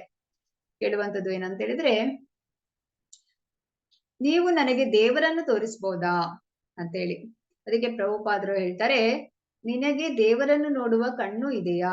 ಯಾಕೆಂದ್ರೆ ಹೇಳಿದ್ರೆ ನಮ್ಮ ಈ ಭೌತಿಕ ಕಣ್ಣಿನಿಂದ ನಾವು ಭಗವಂತನ ನೋಡ್ಲಿಕ್ಕೆ ಆಗೋದಿಲ್ಲ. ಯಾಕೆಂದ್ರೆ ನಮಗೆ ಈಗ ತುಂಬಾ ಡಿಸೈರ್ಸ್ ಇದೆ. ನಮ್ಮ ಈ ಭೌತಿಕ ಇಚ್ಛೆಗಳನ್ನು ಇಟ್ಕೊಂಡು ನಾವು ಭಗವಂತನನ್ನು ನೋಡ್ತೀವಿ ಅಂತ ಹೇಳಿದ್ರೆ ಆಗೋದಿಲ್ಲ. ಅದಕ್ಕೆ ಇಲ್ಲಿ ಪ್ರಭುಪಾದರು ಕೇಳ್ತಾರೆ, ನಿನಗೆ ದೇವರನ್ನು ನೋಡುವ ಕಣ್ಣು ಇದೆಯಾ? ನಿನ್ನ ಈ ಕಣ್ಣಿನಲ್ಲಿ ಕೃಷ್ಣನ ನೋಡಲು ಆಗ್ತದಾ? ಆಗೋದಿಲ್ಲ.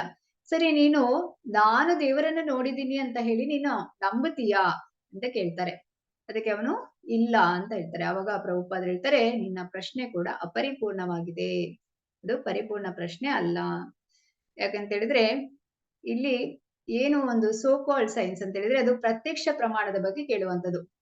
ಈಗ ಪ್ರತ್ಯಕ್ಷ ಪ್ರಮಾಣ ಅಂತ ಹೇಳಿದ್ರೆ ಅಮೆರಿಕ ಇದೆ, ಆದ್ರೆ ಒಬ್ಬನು ನೋಡಿರೋದಿಲ್ಲ, ಅದಕ್ಕೆ ಅವನು ಅಮೆರಿಕ ಇಲ್ಲ ಅಂತ ಹೇಳ್ತಾನೆ. ಅದೇ ರೀತಿ ದೇವರಿದ್ದಾರೆ, ಆದ್ರೆ ಅವನು ನೋಡಿರೋದಿಲ್ಲ, ಅದಕ್ಕೆ ದೇವರಿಲ್ಲ ಅಂತ ಹೇಳುವಂಥದ್ದು. ಅನುಮಾನ ಅಂತ ಹೇಳಿದ್ರೆ ಒಬ್ಬನು ಅವನ ಕ್ಲೋಸ್ ಫ್ರೆಂಡ್ ಹೋಗಿ ಬಂದಿರ್ತಾನೆ ಅಮೆರಿಕಕ್ಕೆ, ಅವನು ವಿವರಿಸ್ತಾ ಇರ್ತಾನೆ ಅಮೆರಿಕ ಹೀಗಿದೆ ಹಾಗಿದೆ ಅಂತ. ಆವಾಗ ಇವನು ಯೋಚನೆ ಮಾಡುದು, ಅಮೆರಿಕ ಹಾಗಿರ್ಬೋದಾ ಏನೋ ಅಂತೇಳಿ, ಆ ರೀತಿಯಾಗಿ ಅನುಮಾನ.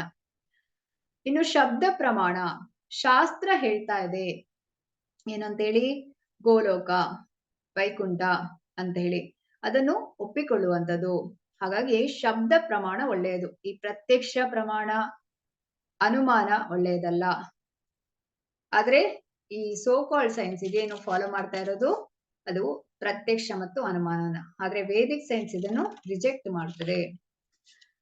ಹಾಗಾಗಿ ನಾವು ಶಬ್ದ ಪ್ರಮಾಣ ಒಪ್ಪಿಕೊಳ್ಬೇಕು. ಇದಕ್ಕೆ ಉದಾಹರಣೆ ಹೇಗೆ ಅಂತ ಹೇಳಿದ್ರೆ, ಬ್ರಿಟಿಷರು ಭಾರತಕ್ಕೆ ಬಂದಾಗ ಭಾರತೀಯರು ಸಗಣಿಯನ್ನು ಉಪಯೋಗಿಸ್ತಾ ಇದ್ರು. ಅದನ್ನು ಒಂದು ಏನ್ ಹೇಳ್ತಾರೆ, ಬೆರಣಿ ಅಂತ ಹೇಳ್ತಾರೆ. ಅಂದ್ರೆ ಅದನ್ನು ಗೋಡೆಗೆಲ್ಲ ಅಂಟಿಸಿ ನಂತರ ಅದನ್ನು ಒಣಗಿಸಿ ಒಂದು ಬೆಂಕಿ ಉರಿಸ್ಲಿಕ್ಕೆ ಉಪಯೋಗಿಸ್ತಾರೆ. ಸೊ ಈ ರೀತಿ ಮಾಡಿದಾಗ ಅವರು ಏನ್ ಹೇಳ್ತಾರೆ, ಅವ್ರಿಗೆ ಒಂದ್ ರೀತಿ ಅವರು ಒಂದ್ ರೀತಿ ಅಪಹಾಸ್ಯ ಮಾಡ್ತಾರೆ, ಏನು ಸಗಣಿಯನ್ನು ತಗೊಂಡು ಗೋಡೆ ಮೇಲೆಲ್ಲ ಹಾಕುವಂಥದ್ದು ಅಂತೇಳಿ.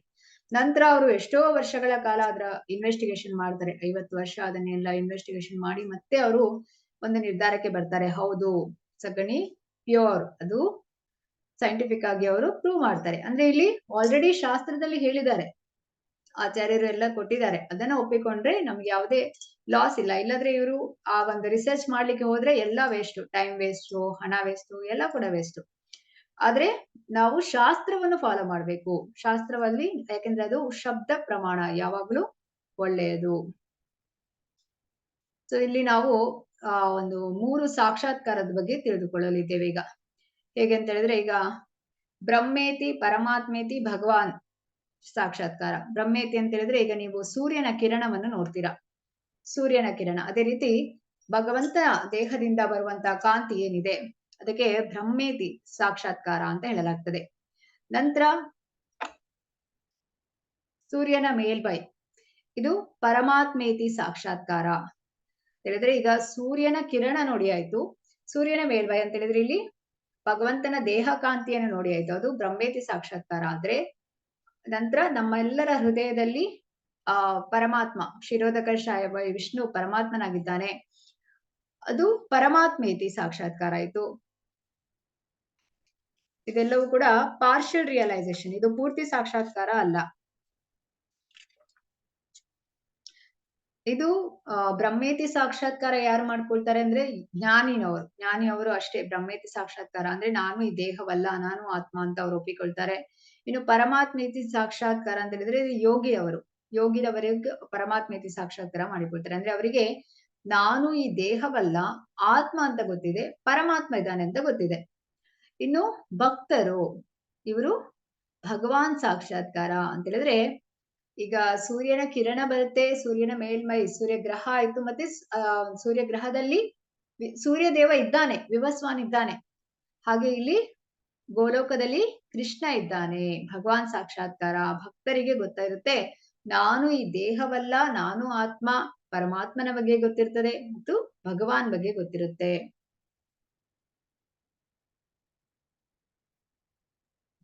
ಅಂದ್ರೆ ಈ ಜ್ಞಾನಿಗಳು ಬ್ರಹ್ಮೇತಿ ಸಾಕ್ಷಾತ್ಕಾರ ಅಂತ ಹೇಳಿದ್ರೆ ಅವರು ತಿಳಿಯುವಂಥದ್ದು ಜ್ಯೋತಿ, ಕಿರಣ, ಶಕ್ತಿ ಅಂತ ಹೇಳಿ, ಅದು ಕಂಪ್ಲೀಟ್ ಸಾಕ್ಷಾತ್ಕಾರ ಅಲ್ಲ.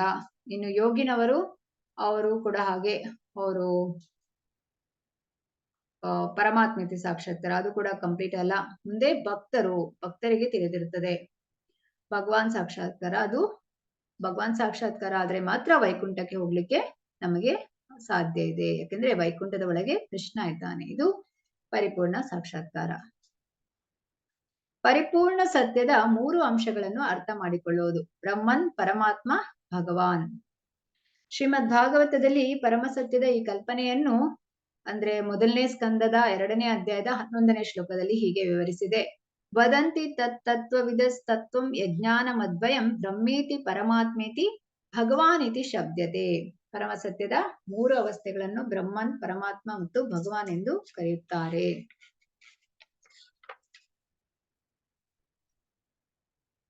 ಸೊ ಅರ್ಜುನನ ಪ್ರಶ್ನೆಗೆ ಉತ್ತರ ಈಗ ಕೊಡ್ತಾ ಇದ್ದಾನೆ ಭಗವಂತ.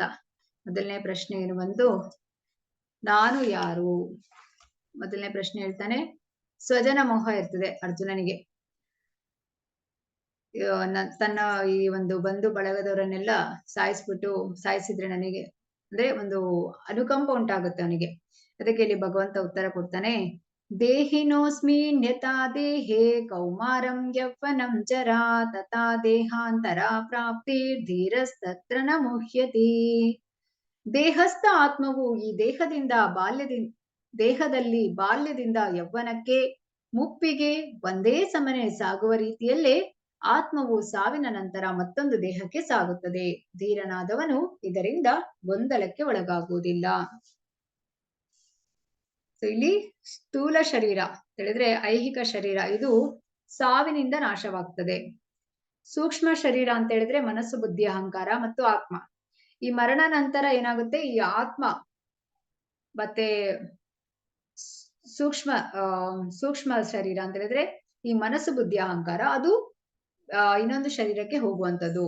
ಆದ್ರೆ ಈ ದೇಹವು ನಾಶವಾದಾಗ ಈ ಆತ್ಮ ಮತ್ತು ಸೂಕ್ಷ್ಮ ಶರೀರ ಇನ್ನೊಂದು ದೇಹಕ್ಕೆ ಹೋಗುವಂಥದ್ದು. ಹೇಗೆ ಅಂತ ಹೇಳಿದ್ರೆ ಇದಕ್ಕೆ ಉದಾಹರಣೆ ಹಳೆ ಬಟ್ಟೆ, ಅದು ಹರಿದು ಹೋದ್ರೆ ಹೇಗೆ ಹೊಸ ಬಟ್ಟೆ ಹಾಕುವಂಥದ್ದು, ಅದೇ ರೀತಿಯಾಗಿ ಈ ಒಂದು ಆತ್ಮ ಇನ್ನೊಂದು ದೇಹಕ್ಕೆ ಹೋಗ್ತದೆ. ಯಾಕಂತ ಹೇಳಿದ್ರೆ ಆತ್ಮ ಸಚ್ಚಿದಾನಂದ, ಅದು ಆತ್ಮಕ್ಕೆ ಸಾವಿಲ್ಲ. ಆತ್ಮ ಯಾವಾಗ್ಲೂ ಶಾಶ್ವತವಾಗಿರುವಂಥದ್ದು. ಈ ಸ್ಥೂಲ ಶರೀರ ಏನಿದೆ, ಈ ಒಂದು ಜಡ ವಸ್ತು ಅಂತ ಹೇಳ್ತಾರೆ, ಈ ಶರೀರ ಈ ಪಂಚಮಹಾಭೂತಗಳಿಂದ ಆಗಿರುವಂಥದ್ದು. ಭೂಮಿ, ನೀರು, ಅಗ್ನಿ, ವಾಯು, ಆಕಾಶ ಇದರಿಂದ ಆಗುವಂಥದ್ದು. ನೀವು ಕೇಳಿರ್ಬೋದು, ಈ ಮಣ್ಣಿನಿಂದ ಬಂದು ಮಣ್ಣಿಗೆ ಹೋಗುವಂಥದ್ದು ಅಂತೇಳಿ. ಹಾಗೆ ಸೊ ಈ ದೇಹ ನಾಶವಾದಾಗ ಈ ಆತ್ಮ ಸೂಕ್ಷ್ಮ ಶರೀರದ ಜೊತೆ ಮುಂದೆ ಸಾಗ್ತದೆ ಬೇರೆ ದೇಹಕ್ಕೆ. ಹೇಗೆ ಅಂತ ಹೇಳಿದ್ರೆ ನಾವು ಮಾಡಿರುವಂತಹ ಪಾಪ ಪುಣ್ಯಗಳ ಆಧಾರದ ಮೇಲೆ. ನಾವು ಒಳ್ಳೇದು ಮಾಡಿದ್ರೆ ಒಂದು ಸ್ವರ್ಗಕ್ಕೆ ಹೋಗುವಂಥದ್ದು, ಕೆಟ್ಟದ್ದು ಮಾಡಿದ್ರೆ ನರಕಕ್ಕೆ ಹೋಗುವಂಥದ್ದು. ಈ ರೀತಿಯಾಗಿ ನಮ್ಮ ಕರ್ಮಗಳ ಪ್ರಕಾರ ನಮ್ಗೆ ಇನ್ನೊಂದು ದೇಹ ಸಿಗ್ತದೆ, ಪ್ರಾಣಿ ಜನ್ಮ ಕೂಡ ಸಿಗುತ್ತೆ. ಏನಾದ್ರೂ ಈಗ ಗುಣಗಳಲ್ಲಿ ಅದನ್ನ ನಾವು ಮುಂದಿನ ಅಧ್ಯಾಯಗಳಲ್ಲಿ ತಿಳಿದಿದ್ದೇವೆ. ಇನ್ನು ಆತ್ಮ ಪರಮಾತ್ಮನ ಒಂದು ಅಂಶ ಅಂದ್ರೆ ಇದು ಗುಣಾತ್ಮಕವಾಗಿ ಒಂದೇ, ಆದ್ರೆ ಪ್ರಮಾಣದಲ್ಲಿ ವ್ಯತ್ಯಾಸ ಇದೆ. ಹೇಗೆ ಅಂತ ಹೇಳಿದ್ರೆ ಈಗ ಸಮುದ್ರದಿಂದ ಒಂದು ಹನಿ ನೀರನ್ನು ತಂದು ನೀವು ಲ್ಯಾಬ್ ಅಲ್ಲಿ ಪರೀಕ್ಷೆ ಮಾಡಿದಾಗ ಅದು ಗುಣಾತ್ಮಕವಾಗಿ ಒಂದೇ, ಆದ್ರೆ ಪ್ರಮಾಣದಲ್ಲಿ ತುಂಬಾ ವ್ಯತ್ಯಾಸ ಇದೆ ಅಲ್ವಾ? ಅದೇ ರೀತಿ ನಾವು ಅಣು ಆದ್ರೆ ಭಗವಂತ ವಿಭು, ಪರಮಾತ್ಮ ವಿಭು ಅಂತ ನಾವು ತಿಳಿಬೇಕು. ಹಾಗಾಗಿ ಪರಮಾತ್ಮ ಎಲ್ಲರ ಹೃದಯದಲ್ಲಿದ್ದಾನೆ. ಆತ್ಮ ಒಂದು ದೇಹದಲ್ಲಿ ಇರ್ತದೆ. ಆತ್ಮ, ಪರಮಾತ್ಮ ಮತ್ತೆ ನಮ್ಮ ಸ್ಥೂಲ ದೇಹ, ಸೂಕ್ಷ್ಮ ದೇಹ ಇದು ಅಂತೇಳಿ ನಾವು ಇಲ್ಲಿ ನೋಡಿದ್ವಿ.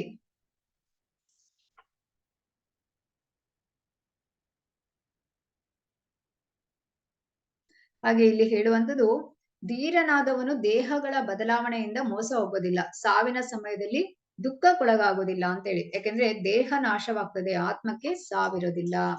ಈಗ ದೇಹ ಮಗುವಾಗಿದ್ದಾಗ, ಬಾಲ್ಯದಲ್ಲಿ, ಯೌವನದಲ್ಲಿ, ಈಗ ಮುಪ್ಪಿಗೆ ಬರುವಾಗ ಅಂದ್ರೆ ಅಲ್ಲಿ ಬದಲಾವಣೆ ಆಗ್ತಾ ಇರ್ತದೆ, ಆದ್ರೆ ಆತ್ಮಕ್ಕೆ ಯಾವುದೇ ಚೇಂಜಸ್ ಇಲ್ಲ. ಆತ್ಮ ಒಂದೇ ರೀತಿ ಇರ್ತದೆ, ಅದು ಯಾವ ವ್ಯತ್ಯಾಸವನ್ನು ಹೊಂದೋದಿಲ್ಲ. ಯಾಕಂದ್ರೆ ಅದು ಸಚ್ಚಿದಾನಂದ ರೂಪವಾಗಿರ್ತದೆ. ಹಾಗೆ ಇಲ್ಲಿ ಕೃಷ್ಣ ಹೇಳುವಂಥದ್ದು ಅರ್ಜುನನಿಗೆ, ಈ ನಾಶವಾಗುವಂತಹ ದೇಹಕ್ಕೆ ನೀನ್ ಯಾಕೆ ದುಃಖ ಪಡ್ತಾ ಇದೀಯಾ? ಇದು ನಾಶವಾಗುವಂಥದ್ದು ದೇಹ, ಆದ್ರೆ ಆತ್ಮಕ್ಕೆ ಸಾವಿಲ್ಲ. ಧೀರನಾದವನು ಇದರಿಂದ ಗೊಂದಲಕ್ಕೆ ಒಳಗಾಗೋದಿಲ್ಲ. ಹಾಗಂತ ಹೇಳ್ಬಿಟ್ಟು ನಾವು ಬೇರೆಯವರನ್ನು ಸುಮ್ಮನೆ ಸಾಯಿಸ್ಲಿಕ್ಕೆ ಹೋದ್ರೆ ಏನಾಗ್ತದೆ, ಅವರು ನೆಕ್ಸ್ಟ್ ಜನ್ಮದಲ್ಲಿ ನಮ್ಮನ್ನು ಸಾಯಿಸ್ತಾರೆ. ಹಾಗೆ ನಾವು ಕಾನೂನನ್ನು ನಮ್ಮ ಕೈಗೆ ತೆಗೆದುಕೊಳ್ಳುವ ಹಾಗೆ ಇಲ್ಲ. ಈಗ ಉದಾಹರಣೆಗೆ ಗಡಿ ಪ್ರದೇಶದಲ್ಲಿ ಅವರು ಯುದ್ಧವನ್ನು ಮಾಡ್ತಾರೆ ಸೈನಿಕರು, ಅಲ್ಲಿ ಅವರು ಸಾಯಿಸೋದಕ್ಕೂ ಅವ್ರ ಮನೆಯಲ್ಲಿ ಬಂದು ಯಾರಾದ್ರೂ ಅವರ ಮನೆಯಲ್ಲಿ ಬಂದು ಯಾರೋ ಒಬ್ಬ ಬಂದಿರ್ತಾನೆ ಕಳ್ಳ ಅಂತ ಅನ್ಕೊಳ್ಳಿ, ಅವ್ರನ್ನ ಸಾಯಿಸಿದ್ರೆ ಏನಾಗ್ತದೆ, ಅವನಿಗೆ ಶಿಕ್ಷೆ ಸಿಕ್ಕೇ ಸಿಗ್ತದೆ. ಹಾಗೆ ಸಾಯಿಸ್ಲಿಕ್ಕಿಲ್ಲ. ಹಾಗೆ ನಾವಿಲ್ಲಿ ತಿಳಿಬೇಕೇನಂತ ಹೇಳಿದ್ರೆ, ಇಲ್ಲಿ ಯುದ್ಧ ಮಾಡ್ಬೇಕು ಅಂತ ಹೇಳಿ ಅರ್ಜುನ ಹೇಳ್ತಾ ಇದ್ದಾನೆ, ಇದು ಕೃಷ್ಣ ಹೇಳ್ತಾ ಇದ್ದಾನೆ ಅರ್ಜುನನಿಗೆ. ಹಾಗಾಗಿ ಇದು ಕೃಷ್ಣನ ಆಜ್ಞೆ ಆಗಿರ್ತದೆ. ಕೃಷ್ಣನ ಆಜ್ಞೆಯನ್ನು ಅಲ್ಲಿ ಅರ್ಜುನ ಪಾಲಿಸ್ತಾ ಇದ್ದಾನೆ ಅಂತ ಹೇಳಿ ನೋಡ್ಬೋದು.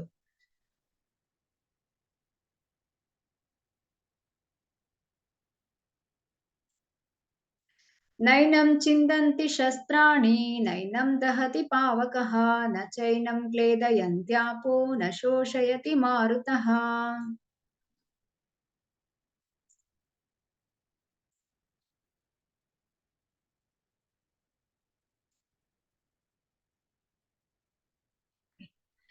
ಆತ್ಮವನ್ನು ಶಸ್ತ್ರಗಳು ಕತ್ತರಿಸಲಾರವು, ಅಗ್ನಿಯು ಸುಡಲಾರದು, ನೀರು ನೆನೆಸಲಾರದು ಮತ್ತು ಗಾಳಿಯು ಒಣಗಿಸಲಾರದು.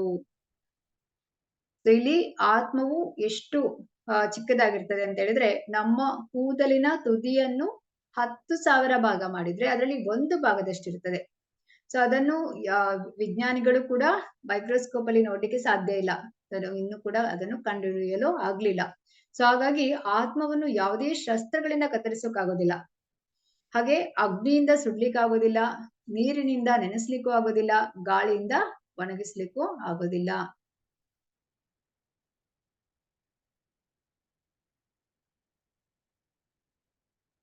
ಈಗ ಭಗವಂತ ಅರ್ಜುನನ 2ನೆಯ ಪ್ರಶ್ನೆಗೆ ಉತ್ತರವನ್ನು ನೀಡ್ತಾನೆ. ಇದು 31ರಿಂದ 37ನೇ ಶ್ಲೋಕದಲ್ಲಿ ನೋಡ್ಬೋದು. 2ನೆಯ ಕಾರಣ ಏನು ಕೊಡ್ತಾನೆ ಅರ್ಜುನ ಯುದ್ಧ ಮಾಡೋದಿಲ್ಲ ಅಂತ ಹೇಳಿ. ಮೊದಲನೇ ಕಾರಣ ಅವನು ಹೇಳ್ತಾನೆ ಸಹಾನುಭೂತಿ, ಸ್ವಜನ ಮೋಹ. 2ನೇ ಕಾರಣ ಅವನು ಹೇಳುವಂಥದ್ದು ಸಂತೋಷ ಇಲ್ಲ ಅಂತ ಹೇಳ್ತಾನೆ. ಅದಕ್ಕೆ ಭಗವಂತ ಹೇಳ್ತಾರೆ, ಹತೋ ವಾ ಪ್ರಾಪ್ಸ್ಯಸಿ ಸ್ವರ್ಗಂ ಜಿತ್ವಾ ವಾ ಭೋಕ್ಷ್ಯಸೆ ಮಹಿಂ ತಸ್ಮಾತ್ ಉತ್ತಿಷ್ಠ ಕೌಂತೇಯ ಯುದ್ಧಾಯ ಕೃತ ನಿಶ್ಚಯಃ. ಕುಂತಿಯ ಮಗನಾದ ಅರ್ಜುನನೇ, ನೀನು ಯುದ್ಧದಲ್ಲಿ ಮಡಿದು ಸ್ವರ್ಗವನ್ನು ಸೇರುತ್ತೀಯೇ ಅಥವಾ ಗೆದ್ದು ಭೂಮಿಯ ಮೇಲೆ ರಾಜ್ಯವನ್ನು ಅನುಭವಿಸುತ್ತೀಯೇ? ಆದ್ದರಿಂದ ದೃಢ ನಿಶ್ಚಯ ಮಾಡಿ ಎದ್ದೇಳು, ಯುದ್ಧ ಮಾಡು. ಸೊ ನೀನೇನು ಚಿಂತೆ ಮಾಡ್ಬೇಡ. ನೀನು ಯುದ್ಧದಲ್ಲಿ ಏನಾದ್ರೂ ಸತ್ರೆ ನೀನು ಸ್ವರ್ಗಕ್ಕೆ ಹೋಗ್ತೀಯ. ತಿಳಿದ್ರೆ ಅದು ಕುರುಕ್ಷೇತ್ರ, ಅಲ್ಲಿ ಭಗವಂತನೇ ಸ್ವತಃ ಭಗವಂತನೇ ಇದ್ದಾನೆ. ಸೊ ಭಗವಂತನ ಎದುರು ಯಾರು ಯುದ್ಧ ಮಾಡ್ತಾರೆ ಅವರೆಲ್ಲರೂ ಕೂಡ ಸತ್ತ ಮೇಲೆ ಸ್ವರ್ಗಕ್ಕೆ ಹೋಗ್ತಾರೆ. ಸೊ ಇಲ್ಲಿ ಸ್ವರ್ಗ ಸೇರ್ತೀಯ, ನೀನ್ ಸತ್ತ ಮೇಲೆ ಸ್ವರ್ಗಕ್ಕೆ ಹೋಗ್ತೀಯ, ಮತ್ತೆ ಗೆದ್ದು ಭೂಮಿಯ ಮೇಲೆ ರಾಜ್ಯವನ್ನು ಅನುಭವಿಸ್ತೀಯ. ಆದ್ರಿಂದ ನಿನ್ಗೇನು ಯಾವುದೇ ಲಾಸ್ ಇಲ್ಲ. ನೀನು ಎದ್ದೇಳು, ಯುದ್ಧ ಮಾಡು, ದೃಢ ನಿಶ್ಚಯ ಮಾಡಿ ಯುದ್ಧ ಮಾಡು ಅಂತ ಭಗವಂತ ಅರ್ಜುನನಿಗೆ ಹೇಳುವಂಥದ್ದು.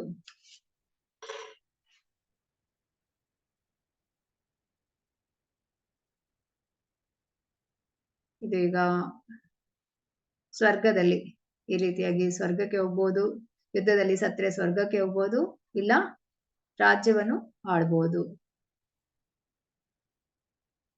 ಅವಾಚ್ಯವಾದಾಂಶ್ಚ ಬಹೂನ್ ವದಿಷ್ಯಂತಿ ತವಾಹಿತಾಃ ನಿಂದಂತಸ್ತವಾತ್ ಸಾಮರ್ಥ್ಯಂ ತತೋ ದುಃಖಾತರಂ ನು ಕಿಂ. ನಿನ್ನ ಶತ್ರುಗಳು ನಿನ್ನ ವಿಷಯವಾಗಿ ಅವಾಚ್ಯ ಶಬ್ದಗಳನ್ನಾಡುವರು, ನಿನ್ನ ಸಾಮರ್ಥ್ಯವನ್ನು ನಿಂದಿಸುವರು. ನಿನಗೆ ಇದಕ್ಕಿಂತ ಹೆಚ್ಚು ದುಃಖಕರವಾದದ್ದು ಏನುಂಟು?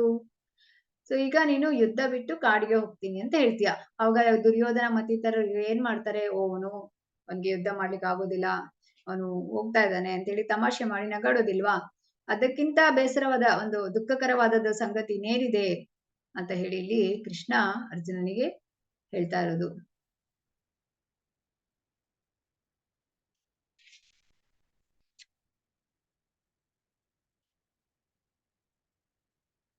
ಇನ್ನು 3ನೆಯ ಕಾರಣ ಕೊಡ್ತಾನೆ ಅರ್ಜುನ, ಪಾಪ ಚಟುವಟಿಕೆಗಳ ಭಯ.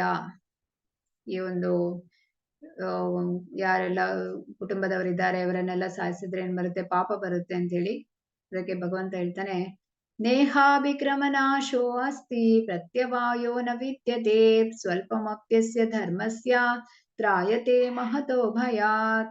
ಈ ಪರಿಶ್ರಮದಲ್ಲಿ ನಷ್ಟವಾಗಲಿ ಕುಗ್ಗುವುದಾಗಲಿ ಇಲ್ಲ.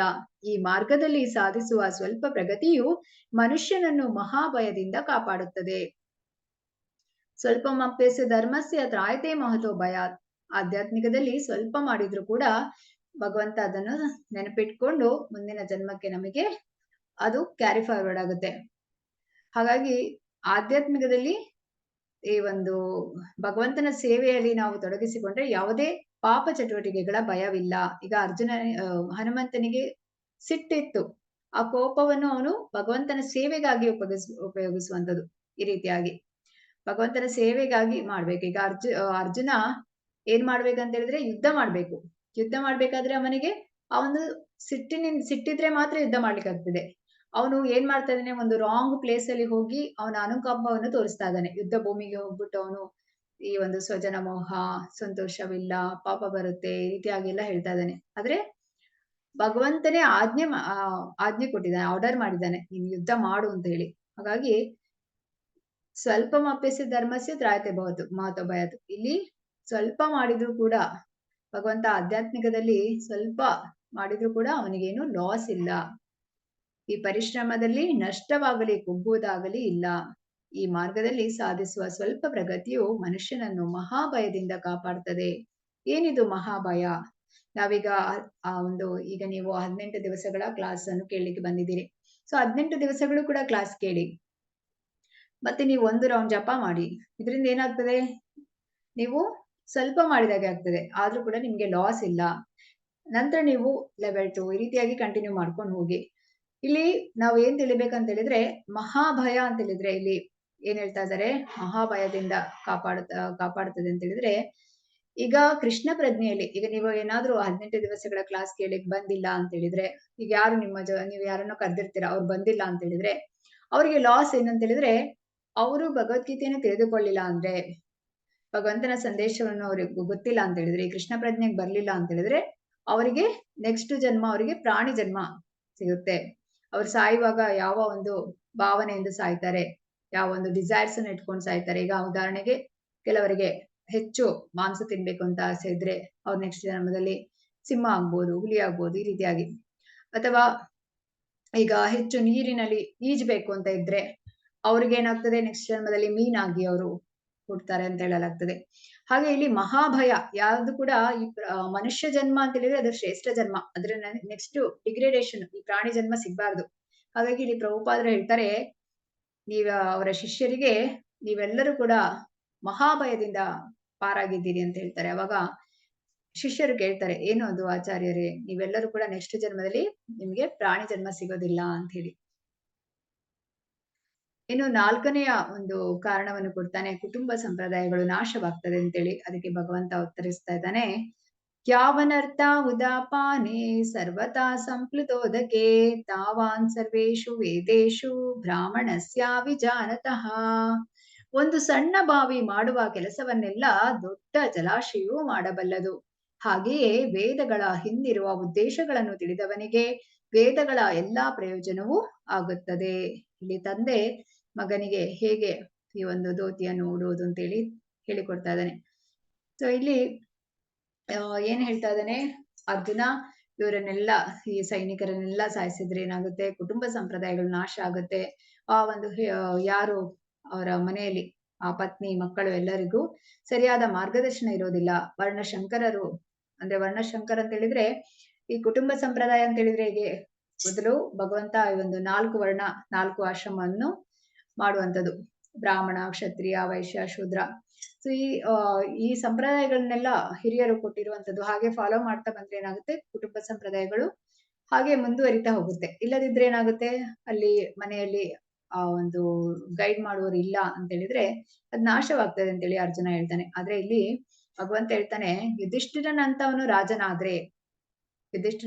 ರಾಜನಾದ್ರೆ ಏನಾಗ್ತದೆ, ಹೇಗೆ ಕುಂತಿ ಮಾತೆಯನ್ನು ನೋಡಿಕೊಳ್ತಾನೆ, ತನ್ನ ತಾಯಿಯನ್ನು ಹೇಗೆ ನೋಡಿಕೊಳ್ತಾನೆ, ಅದೇ ರೀತಿ ಎಲ್ಲರನ್ನು ನೋಡಿಕೊಳ್ತಾನೆ. ಆಗ ಯಾವುದೇ ಕುಟುಂಬ ಸಂಪ್ರದಾಯ ನಾಶ ಆಗೋದಿಲ್ಲ ಅಂತ ಹೇಳಿ.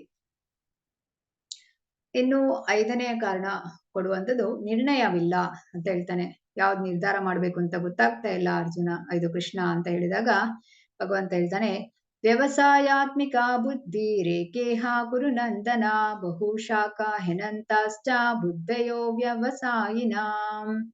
ಈ ಮಾರ್ಗದಲ್ಲಿ ಇರುವವರು ದೃಢ ಸಂಕಲ್ಪ ಹೊಂದಿರ್ತಾರೆ ಮತ್ತು ಅವರಿಗೆ ಒಂದೇ ಗುರಿ. ಪ್ರೀತಿಯ ಕುರುನಂದನನೇ, ನಿಶ್ಚಯ ಸ್ವಭಾವವಿಲ್ಲದವರ ಬುದ್ಧಿಗೆ ಅನೇಕ ಶಾಖೆಗಳಿರುತ್ತವೆ. ಸೊ ಯಾರು ಕೃಷ್ಣ ಪ್ರಜ್ಞೆಯಲ್ಲಿ ಇರ್ತಾರೆ, ಅವರಿಗೆ ಒಂದೇ ಗುರಿ ಇರ್ತದೆ. ಅಂದ್ರೆ ಭಗವಂತನನ್ನು ನೇರವಾಗಿ ನೋಡ್ಬೇಕು, ಭಗವಂತನ ಪ್ರೇಮ ಸಿಗ್ಬೇಕು, ಭಗವಂತನ ಧಾಮಕ್ಕೆ ಹೋಗ್ಬೇಕು, ಈ ರೀತಿಯಾದ ಒಂದೇ ಗುರಿ ಇರುತ್ತೆ ಅವರಿಗೆ. ಆದ್ರೆ ಯಾರು ಈ ಒಂದು ಕೃಷ್ಣ ಪ್ರಜ್ಞೆಯಲ್ಲಿ ಇರೋದಿಲ್ಲ, ಅವರಿಗೆ ಭಕ್ತರಾಗಿರೋದಿಲ್ಲ, ಅವರಿಗೆ 108 ಯೋಜನೆಗಳು ಹಾಕಿರ್ತಾರೆ ಅವರು ಪ್ಲಾನ್. ಇದನ್ನ ನೋಡ್ಬೋದು. ಅದಕ್ಕೆ ಹೇಳುವಂತದ್ದು ಇಲ್ಲಿ, ನಿಶ್ಚಯ ಸ್ವಭಾವವಿಲ್ಲದವರ ಬುದ್ಧಿಗೆ ಅನೇಕ ಶಾಖೆಗಳಿರ್ತವೆ ಅಂತ ಹೇಳಿ. ಆದ್ರೆ ನಾವು ಕೃಷ್ಣ ಪ್ರಜ್ಞೆಗೆ ಬಂದಾಗ ನಮಗೆ ಯಾವುದೇ ಈ ಒಂದು ಐಹಿಕವಾದ ಏನೇ ಒಂದು ಯೋಜನೆಗಳಿರೋದಿಲ್ಲ. ಯಾಕಂತ ಹೇಳಿದ್ರೆ ಅದೆಲ್ಲವೂ ಕೂಡ ಭಗವಂತ ಏನೇನ್ ಆಗ್ಬೇಕು ಟೈಮ್ಗೆ ಎಲ್ಲವನ್ನೂ ಮಾಡ್ಕೊಳ್ತಾನೆ. ಈಗ ನೀವು ನೋಡಿರ್ತೀರಾ ಸುಧಾಮನ ಕಥೆಯಲ್ಲಿ, ಹೇಗೆ ಸುಧಾಮ ಯಾವುದೇ ಒಂದು ಇಚ್ಛೆ ಇಟ್ಕೊಂಡು ಹೋಗಿರೋದಿಲ್ಲ ಕೃಷ್ಣನ ಹತ್ರ, ಆದ್ರೂ ಕೃಷ್ಣ ಎಲ್ಲವನ್ನು ಕೊಡ್ತಾನೆ ಅವನಿಗೆ. ಈ ರೀತಿಯಾದ ಉದಾಹರಣೆ ಸಾಕಷ್ಟಿವೆ. ಹಾಗೆ ಇಲ್ಲಿ ಭಗವಂತ ಹೇಳುವಂತದ್ದು ಏನಂತೆ, ನೀನು ಸಣ್ಣದಿರುವಾಗ ನಿನ್ನಲ್ಲಿ ಎಷ್ಟೊಂದು ಒಂದು ದೃಢ ನಿರ್ಧಾರ ಇತ್ತು, ಎಷ್ಟೊಂದು ಏಕಾಗ್ರತೆ ಇತ್ತು, ಅಷ್ಟು ಒಂದು ಪರಾಕ್ರಮಿ ಆಗಿದೆ ಅಂತ ಹೇಳಿದ್ರೆ ಎಲ್ಲರನ್ನು ಸೋಲಿಸ್ತಾ ಇದ್ದ. ಅಂದ್ರೆ ಹೇಗೆ ಅಂತ ಹೇಳಿದ್ರೆ, ಒಮ್ಮೆ ಗುರುಗಳು ಹೇಳ್ತಾರೆ ಅರ್ಜುನನಿಗೆ ಮತ್ತು ಶಿಷ್ಯರಿಗೆಲ್ಲರಿಗೂ, ದ್ರೋಣಾಚಾರ್ಯರು ಹೇಳ್ತಾರೆ, ನೀವು ಆ ಮರದಲ್ಲಿ ಹಕ್ಕಿಯ ಒಂದು ಕಣ್ಣಿಗೆ ಬಾಣವನ್ನು ಹುಡ್ಬೇಕು ಅಂತ. ಆಗ ಆ ಮರದಲ್ಲಿ ಏನು ಕಾಣಿಸ್ತಾ ಇದೆ ಅಂತ ಹೇಳಿದಾಗ ಎಲ್ಲರೂ ಕೂಡ ಹೇಳ್ತಾರೆ, ನಮಗೆ ಅಲ್ಲಿ ಒಂದು ಹಕ್ಕಿ ಕಾಣಿಸ್ತಾ ಇದೆ, ಅದು ಎಲೆ ಕಾಣಿಸ್ತಾ ಇದೆ, ಕೊಂಬೆ ಕಾಣಿಸ್ತಾ ಇದೆ, ಈ ರೀತಿಯಾಗಿ. ಆದ್ರೆ ಅರ್ಜುನನನ್ನು ಕೇಳಿದಾಗ ಅರ್ಜುನ ಹೇಳ್ತಾನೆ, ನನಗೆ ಪಕ್ಷಿಯ ಅಕ್ಷಿಯ ವಿನಃ ಬೇರೇನು ಕಾಣಿಸೋದಿಲ್ಲ ಗುರುವರ್ಯ ಅಂತೇಳಿ. ಅಷ್ಟು ಒಂದು ಏಕಾಗ್ರತೆ ಇತ್ತು, ದೃಢ ನಿಶ್ಚಯ ಇತ್ತು ಅವನಿಗೆ. ಹಾಗಾಗಿ ನಿನಗೆ ಈಗೇನಾಯ್ತು ಅಂತ ಹೇಳಿ ಭಗವಂತ ಅದನ್ನು ನೆನಪು ಮಾಡ್ತಾ ಇದ್ದಾನೆ. ಕರ್ಮಣ್ಯೇವಾಧಿಕಾರಸ್ತೆ ಮಾ ಫಲೇಷು ಕದಾಚನ ಮಾ ಕರ್ಮ ಫಲ ಹೇತುರ್ಭೂರ್ ಮಾತೆ ಸಂಗೋಸ್ತ್ವ ಕರ್ಮಣಿ. ನಿನಗೆ ನಿಯೋಜಿತ ಕರ್ತವ್ಯವನ್ನು ಮಾಡುವುದಕ್ಕಷ್ಟೇ ಅಧಿಕಾರ, ಆದರೆ ಕರ್ಮಫಲಕ್ಕೆ ನಿನಗೆ ಅಧಿಕಾರವಿಲ್ಲ. ಕರ್ಮಫಲಕ್ಕೆ ನೀನು ಕಾರಣ ಎಂದು ಭಾವಿಸಲೇಬೇಡ. ಕರ್ಮವನ್ನು ಬಿಡಬೇಕೆಂದು ನಿನಗೆ ಮನಸ್ಸಾಗದಿರಲಿ. ಹೀಗೆ ನಿನಗೆ ಒಂದು ಕೆಲಸ ಕೊಟ್ಟಿದ್ದೇನೆ ನಾನು, ಏನಂದ್ರೆ ಯುದ್ಧ ಮಾಡ್ಬೇಕು, ಅದಕ್ಕಷ್ಟೇ ನಿನಗೆ ಅಧಿಕಾರ. ಅದರಿಂದ ಏನಾಗುತ್ತೆ, ಮುಂದೆ ಒಳ್ಳೇದಾಗುತ್ತಾ ಕೆಟ್ಟದಾಗುತ್ತಾ ಅದು ಯಾವುದೇ ಯೋಚನೆ ನೀನ್ ಮಾಡ್ಬೇಡ. ಅದೆಲ್ಲವನ್ನು ಕೂಡ ನನಗೆ ಬಿಟ್ಬಿಡು ನೀನು. ನಾವೆಲ್ಲವೂ ಕೂಡ ಕೆಲಸ ಮಾಡ್ಬೇಕು, ಆದ್ರೆ ಫಲವನ್ನು ಭಗವಂತನಿಗೆ ಬಿಟ್ಬಿಡ್ಬೇಕು. ಈಗ ಹೇಗೆ ವಿದ್ಯಾರ್ಥಿ ತಾನು ತುಂಬಾ ಶ್ರಮ ಪಟ್ಟು ಹಾರ್ಡ್ ವರ್ಕ್ ಮಾಡ್ತಾನೆ, ಒಂದು 99 ಮಾರ್ಕ್ಸ್ ಬರ್ಬೇಕು ಅಂತ ಎಕ್ಸ್ಪೆಕ್ಟ್ ಮಾಡ್ತಾ ಇರ್ತಾನೆ, ಆದ್ರೆ ಅಷ್ಟು ಬರೋದಿಲ್ಲ. ಅವಾಗ ಅವನು ಎಷ್ಟು ಅದರ ಆತಂಕಕ್ಕೆ ಒಳಗಾಗ್ತಾನೆ. ಅದ್ರ ಬದಲು ಹೌದು, ಏನೋ ನಾನು ತಪ್ಪು ಮಾಡಿರ್ಬೋದು ಅಂತೇಳಿ ಆ ರೀತಿಯಾಗಿ ಸಮಾಧಾನ ಪಡ್ಕೊಂಡ್ರೆ, ಅಥವಾ ಆ ಒಂದು ಟೀಚರ್ ಮೇಲೆ ಭರವಸೆ ಇಟ್ರೆ, ಟೀಚರ್ ಎಷ್ಟು ಮಾರ್ಕ್ಸ್ ಕೊಡ್ತಾರೆ ಅದ್ರಲ್ಲಿ ನಾನು ಸ್ಯಾಟಿಸ್ಫೈ ಆಗ್ತೀನಿ, ಈ ರೀತಿಯಾಗಿ ಇಟ್ಕೊಂಡ್ರೆ ಏನಾಗುತ್ತೆ, ಅವರಿಗೆ ಯಾವುದೇ ಒಂದು ಗೊಂದಲ ಇರೋದಿಲ್ಲ. ಇಲ್ಲದಿದ್ರೆ ಎಲ್ಲವನ್ನು ತನ್ನ ತಲೆ ಮೇಲೆ ಹಾಕೊಳ್ತಾರೆ. ನೀವು ಎಷ್ಟೋ ಸಲ ನೋಡಿರ್ಬೋದು, ಈಗ ಕೆಲವರು ನನಗೆ ಕಡಿಮೆ ಮಾರ್ಕ್ಸ್ ಬರ್ತದೆ ಅಂತ ಯೋಚನೆ ಮಾಡ್ತಾರೆ, ಆದ್ರೆ ಅವರಿಗೆ ಒಳ್ಳೆ ಮಾರ್ಕ್ಸ್ ಬಂದಿರ್ತದೆ. ಈ ರೀತಿಯಾದ ವ್ಯತ್ಯಾಸ ಆಗುತ್ತೆ. ಯಾಕಂದ್ರೆ ಹೇಳಿದ್ರೆ ನಾವು ಆ ಫಲಕ್ಕೆ ಅಂಟಿಕೊಳ್ಬಾರ್ದು, ನಮ್ಮ ಕರ್ತವ್ಯವನ್ನು ನಾವು ಮಾಡ್ಬೇಕು. ನಿನಗೆ ನಿಯೋಜಿತ ಕರ್ತವ್ಯವನ್ನು ಮಾಡುವುದಕ್ಕಷ್ಟೇ ಅಧಿಕಾರ, ಆದ್ರೆ ಕರ್ಮಫಲಕ್ಕೆ ನೀನು ಅಧಿಕಾರವಿಲ್ಲ. ಹಾಗೆ ಹೇಳ್ಬಿಟ್ಟು ನಾನು ಕರ್ಮಫಲಕ್ಕೆ ಅಧಿಕಾರ ಅಲ್ಲ, ಕಾರಣ ಅಲ್ಲ ಅಂತ ಹೇಳ್ಬಿಟ್ಟು ನಾನು ಕರ್ಮವನ್ನು ಮಾಡದೇ ಇದ್ರೆ ಏನಾಗುತ್ತೆ, ಅದು ಸರಿಯಲ್ಲ. ನಾವು ಕರ್ಮವನ್ನು ಮಾಡ್ಲೇಬೇಕು. ಕರ್ಮವನ್ನು ಬಿಡಬೇಕೆಂದು ನಿನಗೆ ಮನಸ್ಸಾಗದಿರಲಿ, ಕರ್ಮವನ್ನು ಮಾಡ್ಲೇಬೇಕು. ಶ್ರೀ ಭಗವಾನುವಾಚ ಪ್ರಜಾಹಾತಿ ಯದಾ ಕಾಮಾನ್ ಸರ್ವಾನ್ ಪಾರ್ಥ ಮನೋಗತಾನ್ ಆತ್ಮನೇವಾತ್ಮನಾ ತುಷ್ಟಃ ಸ್ಥಿತ ಪ್ರಜ್ಞಾ ತದೋಚ್ಯತೆ. ದೇವೋತ್ತಮ ಪರಮಪುರುಷನು ಹೇಳಿದನು, ಪಾರ್ಥ, ಮನಸ್ಸಿನ ಕಲ್ಪನೆಗಳಿಂದ ಇಂದ್ರಿಯ ಸುಖದ ವಿವಿಧ ಬಯಕೆಗಳು ಉಂಟಾಗುತ್ತವೆ. ಒಬ್ಬ ಮನುಷ್ಯನು ಇಂದ್ರಿಯ ಸುಖದ ಎಲ್ಲ ಬಗೆಯ ಆಸೆಗಳನ್ನು ತ್ಯಜಿಸಿ ಅವನ ಮನಸ್ಸು ಪರಿಶುದ್ಧವಾಗಿ ಆತ್ಮದಲ್ಲೇ ಸಂತುಷ್ಟನಾದಾಗ ಆತನನ್ನು ಶುದ್ಧ ದಿವ್ಯ ಪ್ರಜ್ಞೆಯಲ್ಲಿ ಇರುವನೆಂದು ಕರೆಯುವರು. ಹೇಗೆ ನೀವು ಪ್ರಹ್ಲಾದ ಮಹಾರಾಜನ ನೋಡಿರ್ತೀರಿ, ಯಾವಾಗ್ಲೂ ಕೂಡ ಹರಿನಾಮ ಸ್ಮರಣೆ ಮಾಡ್ತಾ ಇರುವಂತದ್ದು. ಹಿರಣ್ಯಕಶಿಪು ಎಷ್ಟೆಲ್ಲ ಒಂದು ಸಾಯಿಸ್ಲಿಕ್ಕೆ ಪ್ರಯತ್ನವನ್ನು ಮಾಡ್ತಾನೆ ಮಗನನ್ನು. ಅಂದ್ರೆ ಈಗ ಹಾವಿನಿಂದ ಕಚ್ಚಿಸುವಂಥದ್ದು, ಆನೆಯಿಂದ ತುಳಿಸುವಂಥದ್ದು, ಬೆಟ್ಟದಿಂದ ಕೆಳಗೆ ತುಳುವಂಥದ್ದು, ಈ ರೀತಿಯಾಗಿ ಎಲ್ಲ. ಆದ್ರೂ ಕೂಡ ಆ ಪ್ರಹ್ಲಾದ ಸ್ಥಿತಪ್ರಜ್ಞನಾಗಿರ್ತಾನೆ. ಅಂದ್ರೆ ಯಾವುದೇ ಒಂದು ಐಹಿಕವಾಗಿ ಅವನಿಗೆ ಯಾವುದು ಕೂಡ ಪ್ರಚೋದನೆಗೆ ಒಳಗಾಗ್ತಾ ಇರ್ಲಿಲ್ಲ. ಸದಾ ಭಗವಂತನ ನಾಮಸ್ಮರಣೆಯಲ್ಲಿ ನಿರತನಾಗಿರ್ತಾನೆ. ಸೊ ಅವನನ್ನು ಸ್ಥಿತಪ್ರಜ್ಞ ಅಂತ ಹೇಳಲಾಗ್ತಾರೆ. ಯಾಕಂದ್ರೆ ಅವನ ಮನಸ್ಸು ಪರಿಶುದ್ಧವಾಗಿ ಆತ್ಮದಲ್ಲೇ ಸಂತುಷ್ಟನಾದಾಗ, ಯಾಕಂತ ಹೇಳಿದ್ರೆ ಈ ಸುಖ ಅನ್ನುವಂತ ಹೇಳುದು ಅದು ದೇಹಕ್ಕೆ ಸಂಬಂಧಪಟ್ಟಿರುವಂಥದ್ದು, ಶಾಂತಿ ಅಂತ ಹೇಳುವಂಥದ್ದು ಮನಸ್ಸಿಗೆ ಸಂಬಂಧಪಟ್ಟಿರುವಂಥದ್ದು, ಈ ಸಂತೃಪ್ತಿ ಅಂದ್ರೆ ಸುಖ, ಶಾಂತಿ, ನೆಮ್ಮದಿ, ಈ ರೀತಿಯಾಗಿ. ಸೊ ಈಗ ನಮಗೆ ಸಂತೋಷ ಹೇಳುವಂಥದ್ದು ಅದು ಆತ್ಮಕ್ಕೆ ಸಂಬಂಧಪಟ್ಟಿರುವಂಥದ್ದು. ಯಾವಾಗ ಆತ್ಮ ಪರಮಾತ್ಮನ ಜೊತೆ ಕನೆಕ್ಟ್ ಆಗ್ತದೆ ಅವಾಗ ನಮಗೆ ನಿಜವಾದ ಸಂತೋಷ ಏನು ಅಂತ ತಿಳಿಯುತ್ತೆ. ನಾವೀಗ ಭೌತಿಕವಾಗಿ ಏನೇ ಸಂತೋಷ ಅಂತ ತಿಳಿದ್ರು ಕೂಡ ಅದ್ರ ನೆಕ್ಸ್ಟ್ ದುಃಖ ಇದ್ದೇ ಇರ್ತದೆ.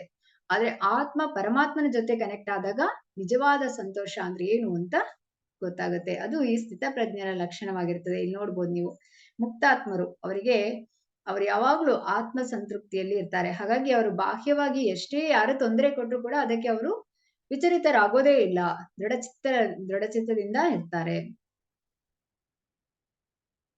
ಹಾಗೆ ಇಲ್ಲಿ ಪ್ರಹ್ಲಾದನನ್ನು ಏನ್ ಮಾಡ್ತಾರೆ, ಅವರ ಅತ್ತೆ ಅಂದ್ರೆ ಹಿರಣ್ಯಕಶಿಪುದು ತಂಗಿ ಅವಳು ಹೇಳ್ತಾಳೆ ಏನಂದ್ರೆ, ನನ್ಗೆ ಬೆಂಕಿ ಅಂದ್ರೆ ಅವಳಿಗೊಂದು ವರ ಇರುತ್ತೆ, ಬೆಂಕಿಯಲ್ಲಿ ಅವಳು ಸುಟ್ಟು ಸಾಯೋದಿಲ್ಲ ಅಂತ ಹೇಳಿ. ಸೊ ನಾನು ಪ್ರಹ್ಲಾದನನ್ನು ಅಗ್ನಿಯಲ್ಲಿ ಇಟ್ಕೊಂಡು ಕೂತ್ಕೊಳ್ತೇನೆ, ಹಾಗೆ ಪ್ರಹ್ಲಾದ ಅದ್ರಲ್ಲಿ ಸತ್ತೋಗ್ತಾನೆ ಅಂತ ಹೇಳಿ. ಆದ್ರೆ ಅಲ್ಲಿ ಅವಳು ಏನಾಗ್ತಾಳೆ, ಸುಟ್ಟು ಬೂದಿ ಆಗ್ತಾಳೆ. ಆದ್ರೆ ಪ್ರಹ್ಲಾದ ಏನೂ ಆಗಿರೋದಿಲ್ಲ, ಪ್ರಹ್ಲಾದ ಹಾಗೆ ಇರ್ತಾನೆ. ಆಗ ಹಿರಣ್ಯಕಶಿಪಿಗೆ ಬಹಳ ಬೇಸರ ಆಗುತ್ತೆ, ನನ್ನ ತಂಗಿ ಹೋದ್ಲಲ್ಲ ಅಂತೇಳಿ. ಅಂದ್ರೆ ಅವಳು ಅದನ್ನ ಮಿಸ್ಯೂಸ್ ಮಾಡ್ಕೊಳ್ತಾಳೆ, ಹಾಗಾಗಿ ಅವಳು ಸತ್ತೋಗ್ತಾಳೆ ಆ ಒಂದು ಇದ್ರಲ್ಲಿ ಅಂತ ಕೂಡ ನೋಡ್ಬೋದು.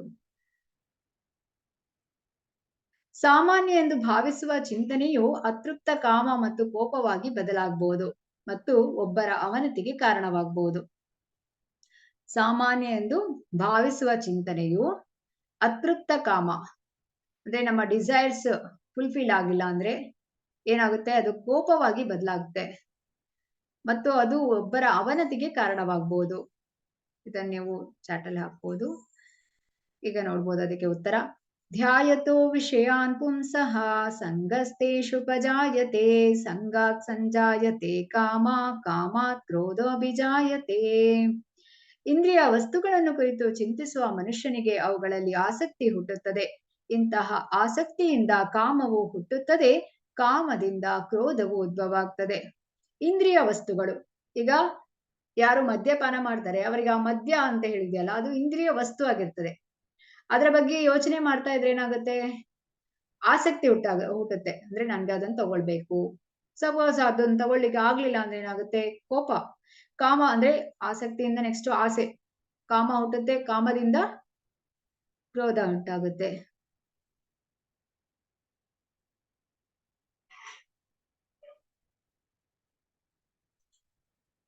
ಓಕೆ, ಸೊ ಈ ಕ್ರೋಧದಿಂದ ಏನಾಗುತ್ತೆ ಅಂತ ನೋಡುದಾದ್ರೆ, ಕ್ರೋಧಾದ್ಭವತಿ ಸಮೋಹ, ಸಮೋಹ ಸ್ಮೃತಿ ವಿಭ್ರಮಃ, ಸ್ಮೃತಿ ಭ್ರಂಶಾತ್ ಬುದ್ಧಿನಾಶೋ, ಬುದ್ಧಿನಾಶಾತ್ ಪ್ರಣಶ್ಯತಿ.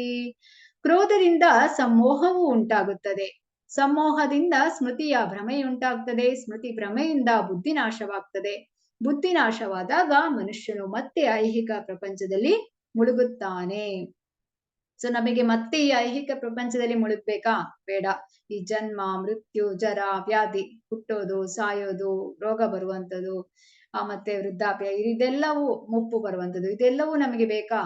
ನಮಗೆ ಇದು ಬೇಡ ಅಂತ ಹೇಳಿದ್ರೆ ನಾವು ಭಗವಂತನ ಧಾಮಕ್ಕೆ ಹೋಗ್ಬೇಕು. ಭಗವಂತನ ಧಾಮಕ್ಕೆ ಹೋಗ್ಬೇಕಾದ್ರೆ ನಾವ್ ಏನ್ ಮಾಡ್ಬೇಕು, ನಿರಂತರವಾಗಿ ಹರೇ ಕೃಷ್ಣ ಮಹಾಮಂತ್ರವನ್ನು ಜಪಿಸ್ಬೇಕು, ಈ ಕ್ಲಾಸಸ್ ಅನ್ನು ಕೇಳ್ಬೇಕು, ಪ್ರಭುಪಾದರ ಪುಸ್ತಕ ಏನಿದೆ ಭಗವದ್ಗೀತೆ, ಭಾಗವತವನ್ನು ಓದ್ಬೇಕು, ಭಕ್ತರ ಸಂಘದಲ್ಲಿದ್ದು ಭಕ್ತಿ ಸೇವೆಯನ್ನು ಮಾಡ್ಬೇಕು. ಅಲ್ಲಿ ನಿಮಗೆ ಭಗವಂತನ ಲೋಕದಲ್ಲಿ ನಮಗೆ ಇದ್ಯಾವುದೂ ಇರೋದಿಲ್ಲ, ಅಲ್ಲಿ ಸದಾ ಸಂತೋಷವೇ ಇರುವಂತದ್ದು. ಭಗವಂತನ ಸೇವೆ ಮಾಡಿಕೊಂಡಿರೋದಕ್ಕೆ ನಮಗೆ ಅಲ್ಲಿ ಅವಕಾಶ ಇರ್ತದೆ. ಇಲ್ಲಿ ನೋಡ್ಬೋದು, ಇಂದ್ರಿಯ ವಸ್ತುವಿಂದ ಆಸಕ್ತಿ, ಆಸಕ್ತಿಯಿಂದ ಕಾಮ, ಕಾಮದಿಂದ ಕ್ರೋಧ, ಕ್ರೋಧದಿಂದ ಭ್ರಮೆ, ಭ್ರಮೆಯಿಂದ ಸ್ಮರಣೆಯ ವಿಸ್ಮಯ, ನಂತರ ಬುದ್ಧಿನಾಶವಾಗುವಂಥದ್ದು, ಬುದ್ಧಿನಾಶದಿಂದ ಪತನ ಹೊಂದುವಂಥದ್ದು. ಯಾವಾಗ ಬುದ್ಧಿ ನಾಶ ಆಗ್ತದೆ. ಇದಕ್ಕೆ 3ನೇ ಅಧ್ಯಾಯದಲ್ಲಿ ಹೇಳ್ತಾರೆ ಏನಂತ ಹೇಳಿದ್ರೆ, ಜಡ ವಸ್ತುವಿಗಿಂತ ಇಂದ್ರಿಯ ಶ್ರೇಷ್ಠ. ಈ ಒಂದು ಜಡ ವಸ್ತು ಶರೀರ, ಇದಕ್ಕಿಂತ ಇಂದ್ರಿಯಗಳು ಶ್ರೇಷ್ಠ. ಯಾವುದು? ಪಂಚೇಂದ್ರಿಯಗಳು. ಇಂದ್ರಿಯಗಳಿಗಿಂತ ಮನಸ್ಸು ಶ್ರೇಷ್ಠ, ಮನಸ್ಸಿಗಿಂತ ಬುದ್ಧಿ ಶ್ರೇಷ್ಠ, ಬುದ್ಧಿಗಿಂತ ಆತ್ಮ ಶ್ರೇಷ್ಠ ಅಂತೇಳಿ ಅದನ್ನ ನಾವು ಮುಂದಿನ ಅಧ್ಯಾಯಗಳಲ್ಲಿ ವಿವರವಾಗಿ ನೋಡಲಿದ್ದೇವೆ. ಅರ್ಜುನನ ಆಕ್ಷೇಪಣೆಗೆ ಕೃಷ್ಣನ ಪರಿಹಾರಗಳು. ಅರ್ಜುನ ಯಾಕೆ ಹೋರಾಡಲು ಬಯಸಲಿಲ್ಲ? ಸಹಾನುಭೂತಿ ಮೊದಲನೇ ಕಾರಣವನ್ನು ಕೊಡ್ತಾನೆ. ಕೃಷ್ಣ ಅವರನ್ನು ಸಂಬೋಧಿಸ್ತಾನೆ. ಇದು 11ರಿಂದ 30ನೇ ಶ್ಲೋಕದಲ್ಲಿ ಭಗವಂತ ಉತ್ತರ ಕೊಡುವಂಥದ್ದು. ನಾವು ಈ ದೇಹವಲ್ಲ, ನಾವು ಆತ್ಮ. ಸಂತೋಷವಿಲ್ಲ 31ರಿಂದ 37ನೇ ಶ್ಲೋಕದಲ್ಲಿ ನೋಡ್ಬೋದು. ಸ್ವರ್ಗ ಅಥವಾ ರಾಜ್ಯ. ನಂತರ ಪಾಪ ಚಟುವಟಿಕೆಗಳ ಭಯ 33ರಿಂದ 33ನೇ ಶ್ಲೋಕ. ನಂತರ 38ರಿಂದ 53ನೇ ಶ್ಲೋಕ. ಭಕ್ತಿ ಚಟುವಟಿಕೆಯಲ್ಲಿ ಯಾವುದೇ ಪಾಪವಿಲ್ಲ. ಕುಟುಂಬ ಸಂಪ್ರದಾಯದ ನಾಶ 45ರಿಂದ 46ನೇ ಶ್ಲೋಕ ಮತ್ತು 3ನೇ ಅಧ್ಯಾಯದ 24ನೇ ಶ್ಲೋಕದಲ್ಲಿ ನೋಡ್ಬೋದು. ವರ್ಣ ಶಂಕರವನ್ನು ತಡೆಯಲು ಆದರ್ಶಪ್ರಾಯರಾಗಿರಿ. ನಿರ್ಣಯ, ಏನ್ ಡಿಸಿಷನ್ ತಗೊಳ್ಬೇಕು ಅಂತ ಅರ್ಜುನನಿಗೆ ಗೊತ್ತಾಗುದಿಲ್ಲ ಅಂತ ಹೇಳ್ತಾನೆ. ಅದಕ್ಕೆ ಕೃಷ್ಣ ಹೇಳ್ತಾನೆ 41ನೇ ಶ್ಲೋಕದಲ್ಲಿ, ದೃಢ ನಿಶ್ಚಯದಿಂದ ಸ್ವಾಮಿಗೆ ಸೇವೆ ಮಾಡಿ. ಹರೇ ಕೃಷ್ಣ ಕೃಷ್ಣ ಕೃಷ್ಣ ಹರೇ ಹರೇ, ಹರೇ ರಾಮ ರಾಮ ರಾಮ ಹರೇ ಹರೇ. ಶ್ರೀಲ ಪ್ರಭುಪಾದ್ ಕಿ ಜೈ. ಹರೇ ಕೃಷ್ಣ.